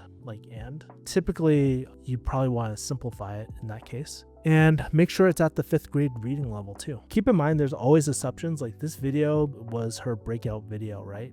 But these are kind of like the best practices. Okay, so now that you know about titles and thumbnails, what we want to do is spend 10 minutes a day scrolling on YouTube. When you see something that catches your eye, you can save on your mood board on either Pinterest or One of 10 Finder. I linked my personal Pinterest and One of 10 Finder link. You want to notice the elements that caught your attention using the different scroll stoppers and different concepts too, and really reverse study it. You want to find an outlier video that you want to model from, right, when you're ready. Ideally, we would want to remix the topic and pick 1 or 2 elements to change, then create our title and thumbnail mockup, then run through the different title tests, including the blink test too, and just get feedback and create variations if you like. So let's go through kind of example. Like let's say if I see through the outliers, like interviews are really, really popular. And let's say tier lists are really popular. Maybe one of my ideas would be like asking millionaires to rank their favorite personal development books, right? If I'm in that niche. So that's a different example, right? And then you can run it through these different people, see if it's interesting or not. Here are additional resources that I have for everything. So notice I gave thumbnail test and TubeBuddy as A/B testing. That's for more advanced people, but if you want to see which thumbnail actually is better, that tool can help. I put the One of 10 Finder extension for you guys. Thumbs up, click Pilot to view your thumbnail before you publish. In terms of titles, Jay Klaus and Jake Thomas have a great podcast on how to create great titles. I also recommend Jake Thomas's newsletter. April Lynn's killer thumbnail video is amazing. Her intro video is amazing. She's gonna have an idea. Okay, so now we know how to create titles, but let's be honest, it takes a lot of skill to be able to do these things. So how do we hire experts to really help us? So this leads me to the next part of hiring experts, how to hire a full content team without breaking the bank. So at this point, you're probably like me and you're probably like, oh my God, there's so much to learn and do. I don't have enough time to edit or make thumbnails. Even if I did hire, I don't even know what to hire for. And the problem is that there's so many skills needed to do YouTube, but most people don't have the time or just do them well enough even if you invest the time. We all have natural strengths and weaknesses and stuff. And for me, it took me quite a while to like learn the majority of the skills. And so what's the solution then? Well, the solution is to learn the high level how everything works and then hire it out to experts. So like I said, one of the things that really made me really insecure is that my thumbnails sucked complete ass. So I spent the last 1 to 2 years trying to learn thumbnail design in Photoshop. I would spend hours trying to perfect the perfect thumbnail. And while I did get better, like if you look at this one and this one, it looks a little bit better. It wasn't at the rate I wanted to. right? So I decided to just test things out and hire a designer. A lot of times we have this like idea that once we hire someone, we need to keep on doing it or do it forever. And that's not the case. So this is how I did it. I asked the YouTube strategist friend about hiring. He invited me to this obscure Discord channel. I wrote out my brand guidelines and role descriptions like I mentioned earlier, and I posted an application. And because of it, I actually got 50 plus applications. And this was one of the things that someone sent me, which was really, really cool. By the way, this guy ended up being one of my thumbnail designers. And it was kind of crazy because after hiring, for just $25 to $100 per thumbnail, I was able to have an expert just refine my ideas. This thumbnail strategist would create mockups, and the final work would just blow me away because not only could he make better thumbnails than I ever could in less amount of time, it was another way to get another feedback loop to refine my ideas, to make it more clear. And my thumbnail designer actually goes into different creator communities that I'm part of, and he gets feedback from them. And then he also creates variations for me. Like if you look at my previous ones, pretty much they're the same thumbnail, right? But if you look at these thumbnails, they're very, very different. And he did this in just a few hours or within a day or two. And it reminds me of this, like hiring people who just love doing the work. And I think this is really, really important because I hated doing thumbnails with a passion, but he loved doing them. And this is kind of like what I learned, right? Productivity is overrated, team efficiency is underrated. So the real question is, how do you hire your own team? And so there's a few things to know. Like first, you need to figure out who to hire. And when we look at it, there's so many roles I can hire for: thumbnail designer, community manager, analyst, specialist, audio engineer, producer, podcast person, a lot of different roles. But these are the ones I currently hire. So I have a thumbnail designer, have a video editor, have a content strategist, a scriptwriter, which I'm currently hiring for. And after hiring all these people, I realized that most beginners should be hiring a thumbnail designer and video editor. And so unlike most YouTube people, they'll tell you to hire a video editor first. This is why I would say invest in a thumbnail designer first. One, they can help you refine the content packaging. They can not only give an idea for how the thumbnail should look, but they'll also give an idea of what the best title is for you. They can also research competitor analysis for different thumbnails. You can get feedback on your different ideas so you don't get in your head too much. You're leveraging their experience with Photoshop and all these other skills, so it saves you time. They can also A/B test different thumbnails for you, right? The reason why I like this is because they can almost play like a generalist role, which is something that you probably need in a startup like this. And don't forget, even if you have a great thumbnail and great content packaging, they're more likely to watch the entire video, even with little editing. I mean, Samsung is a great idea, and some of the other examples I gave you as well. A great idea can carry the rest of the video. And so here's why I would probably invest in a video editor second. They can help you find ways to edit in your brand voice and archetype. They can get people to watch the video, right, with their retention strategies. They can also review your videos, because one of the things that we said earlier, most people feel self-conscious about how they sound, their own voice. And also video editing is one of the most time-consuming processes as well. So yeah, and it takes quite a while to learn how to video edit it too. Something else that I let my video editor do as well is if they have any suggestions of parts that I should reshoot, I let them let me know so I can reshoot those scenes as well.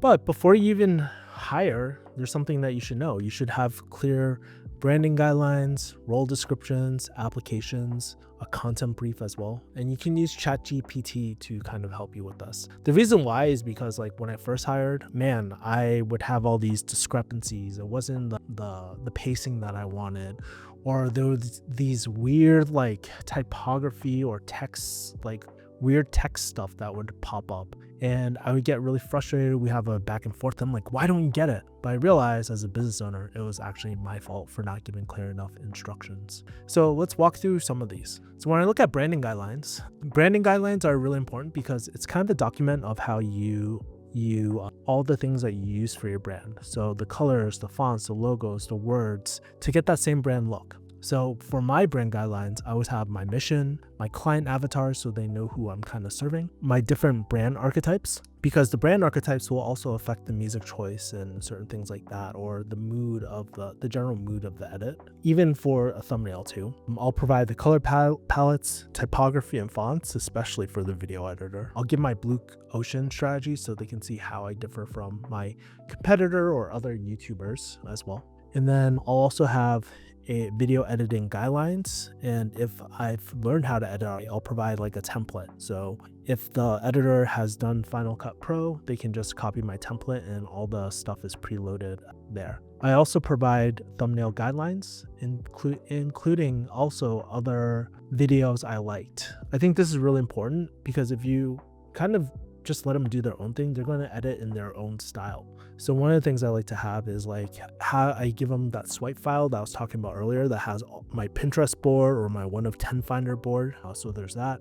And then I also like to give them videos, the ones I've personally done. Or if a certain creator has created certain videos, like I like to send those videos and really tell them specifically what I liked. So let's say if there was a specific edit I liked in a certain creator, I'll timestamp it. We use frame.io for a lot of these things. And so you can do the same or just write in a text document or a Notion document like myself. The next thing is write out a role description. So this basically goes over the responsibilities, key tasks, and qualifications you're looking for. So this includes the role that you're hiring for, problems that you need help with, like whether you want a long-term or short-term contract work, responsibilities, requirements, all that sort of stuff. Next, I would probably do an application. So some of the things that I have on my application is like how I'm actually making my decisions, because for me, I believe in transparency, right?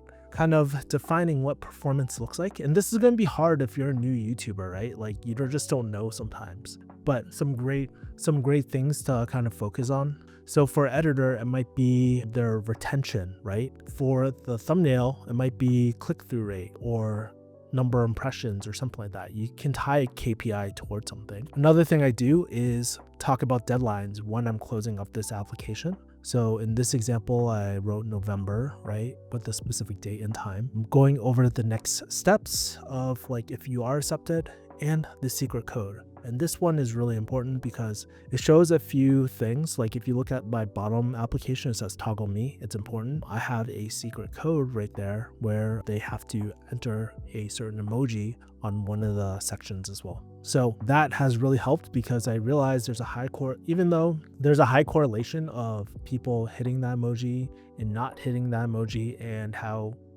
detail oriented someone is as well. So on this Notion board, I actually have a link where they can fill out an application. It has all the basic stuff, name, email, but I also like to ask situational questions like their best and worst work relationships, what they would see in an ideal partnership, previous work, real life scenarios. So this kind of takes place instead of a formal interview. Of course, like you can interview them as well, but one of the things I'm just trying to do is qualify and filter out, because at the time I had over 100 applicants and it was just so overwhelming. So I needed a way to narrow down the list. So after you have a few candidates, one of the things that I want to do was like send out a test project. And this is where something like a content brief really helps. And it's a simple plan of what to include in a video. So I go over kind of like the general packaging, potential hooks, the setup, the talking points, the CTA. This is really helpful for your editor because they know the different points in different sections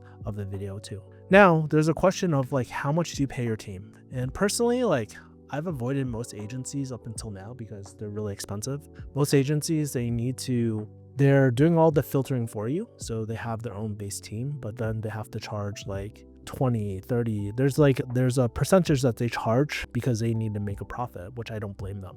But if you're brand new, I would probably recommend hiring an in-house team full of contractors. And so here are the rates for the two roles that I usually have.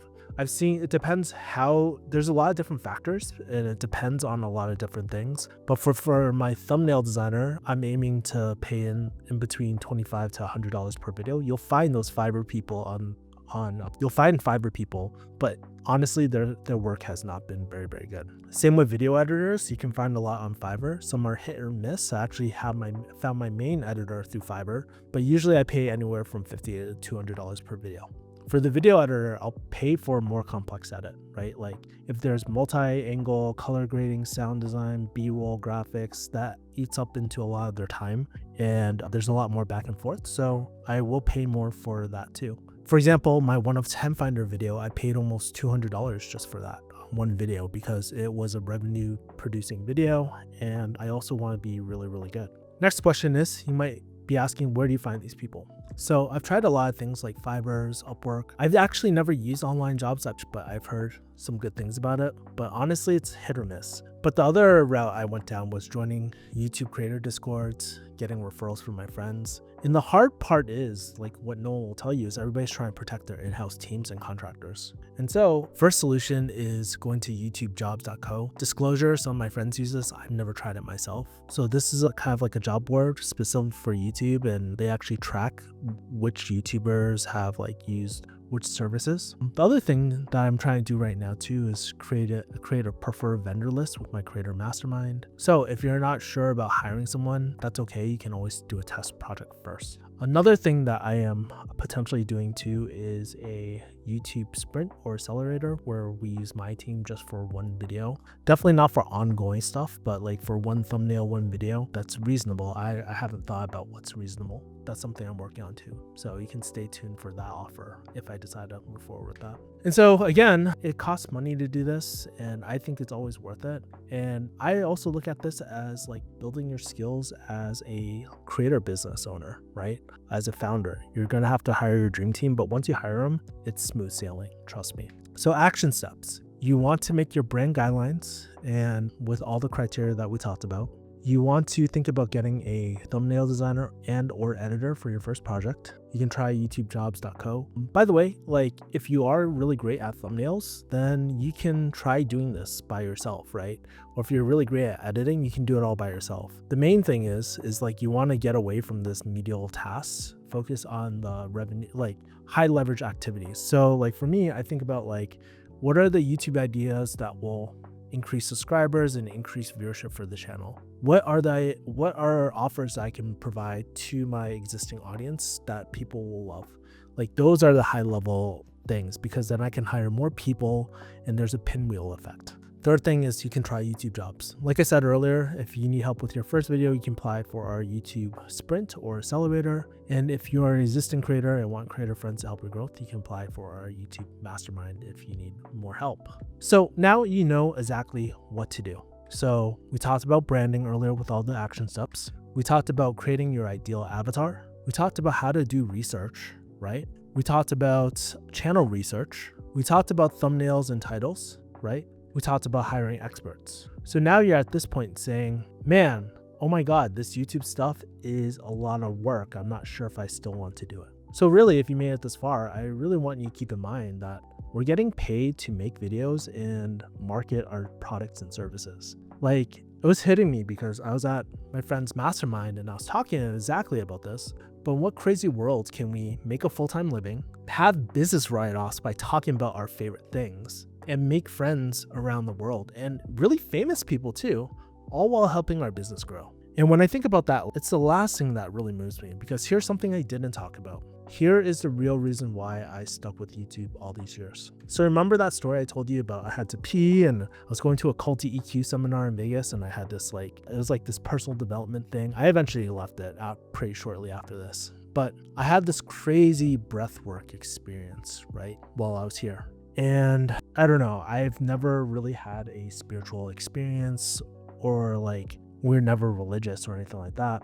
But I remember bawling my eyes out and just really thinking about my relationship with my dad, how it was never really good, how like it was always felt very antagonizing, and how I always felt like I let down my dad, right, in some way, somehow. And I held a lot of anger towards him. Like we almost went 3 years not talking actually when I was in college. Then all of a sudden I stopped crying and I see this white light in like my head. It sounds really weird, but I heard this voice where it was like, Kevin, you need to talk to your dad. And I was like, oh crap. Like I was like, holy I gotta talk to my dad. And the hard part was like growing up, I was really depressed and I really didn't get along with my dad, you know? You can just see all the pain in my eyes, dude. Like I was miserable in high school. This was like high school during AnimeCon. And so I walk outside, I wipe off my tears. I'm like, okay, I'm gonna call my dad. And my dad picks up, right? And I told him this, Dad, this is gonna sound awkward but I know we never got along and I don't know how much longer I have you for. All I know is that I want a better relationship with you. I love you, Dad. And my dad said like, oh, Kevin, like, I know, like, I've kind of felt the same way. I know that, like, I want to let you know that I've always been proud of you. I also love you too, right? And what was crazy was like that summer, we actually went on a family cruise to Bermuda, had a family dinner. That whole week, rooms with my dad, had dinner with my dad every single night. And even though my dad was awkward as like, my dad used to talk to random strangers and bring up really weird subjects, but I just accepted my dad as my dad, and I found out all these cool things like his favorite music back in the day, what it was like not having a father. And I think that summer I had one of the most memorable summer moments with my dad that summer. And so during that time too, my dad and I started talking a lot more. And he would send me messages like, I told him about the intelligence seminar in Vegas. And I was like, oh man, we got to do so many cool things. And then he would send me text messages like, Mom and I am Mom. That's not right. That's not correct grammar. But he was saying, we're always really proud of you in so many ways. Always remember that. Love you back. And then, you know, I would wish my dad happy birthday, which was something I didn't do. And then he would send me like images of him like waiting in line at this clam shop in Boston. He was like, wish you were here, a long line. I was like, man, everyone was so miserable. And then all of a sudden, my life changed overnight. It was really crazy. My mom actually called me and told me that Dad's in the hospital. And I texted my dad. I was like, Dad, is everything okay? Do you want me to come back? Is there anything else I can do? And he was like, no, it's okay. It's okay. So I go do my thing. I'm working in LA. And I kind of see to my boss at the time, I was like, hey, I was like working in the pharmacy. And I see to my boss, I was like, hey, I might need to go back home to take care of my dad and stuff like that. And he was like, okay. And my boss, I think at the time really hated me, right? I don't know. He was always passive aggressive. I was like that person in the pharmacy who would be like, you know, be top performer, but I was very rebellious and I was not your typical pharmacist. If I were to show you old pictures, I used to get my hair designed and all that sort of stuff too. Now all of a sudden, my mom was like, hey Kevin, you need to come back home right now. It was around Christmas time. You can see the date of this. It's almost December 28th. And he was like, my mom was like, you need to come back home now. Dad's about to get surgery. He's not doing too well. And I remember the next day, my pharmacy manager tried getting me fired. He apparently opened up an investigation about me doing YouTube at work, which wasn't true. And in my opinion, I remember him just like all my other previous managers and all that knew that I did YouTube, but this one had like a vendetta against me for some reason. He's known for being and honestly, he fired me after asking for FMLA, which is probably opening themselves up for a lawsuit. And I was devastated. I was like, oh man, this is my identity. I can't tell you how much guilt I felt after losing my pharmacy job because I was the type of person that never really got in trouble. I always tried to do my best work and all that. And it was hard. You know, I was going through a really, really tough time. And then I remember talking to my dad. I was like, Dad, I don't know what to do with my life. I'm not happy about with pharmacy and I want to do this YouTube thing, but I don't know if I can do it. I just feel so lost. And I remember my dad texting me this saying like, hey, we are with you every way. Stay positive. I've been there. I love you. And I told Dad like, hey, that means the world to me.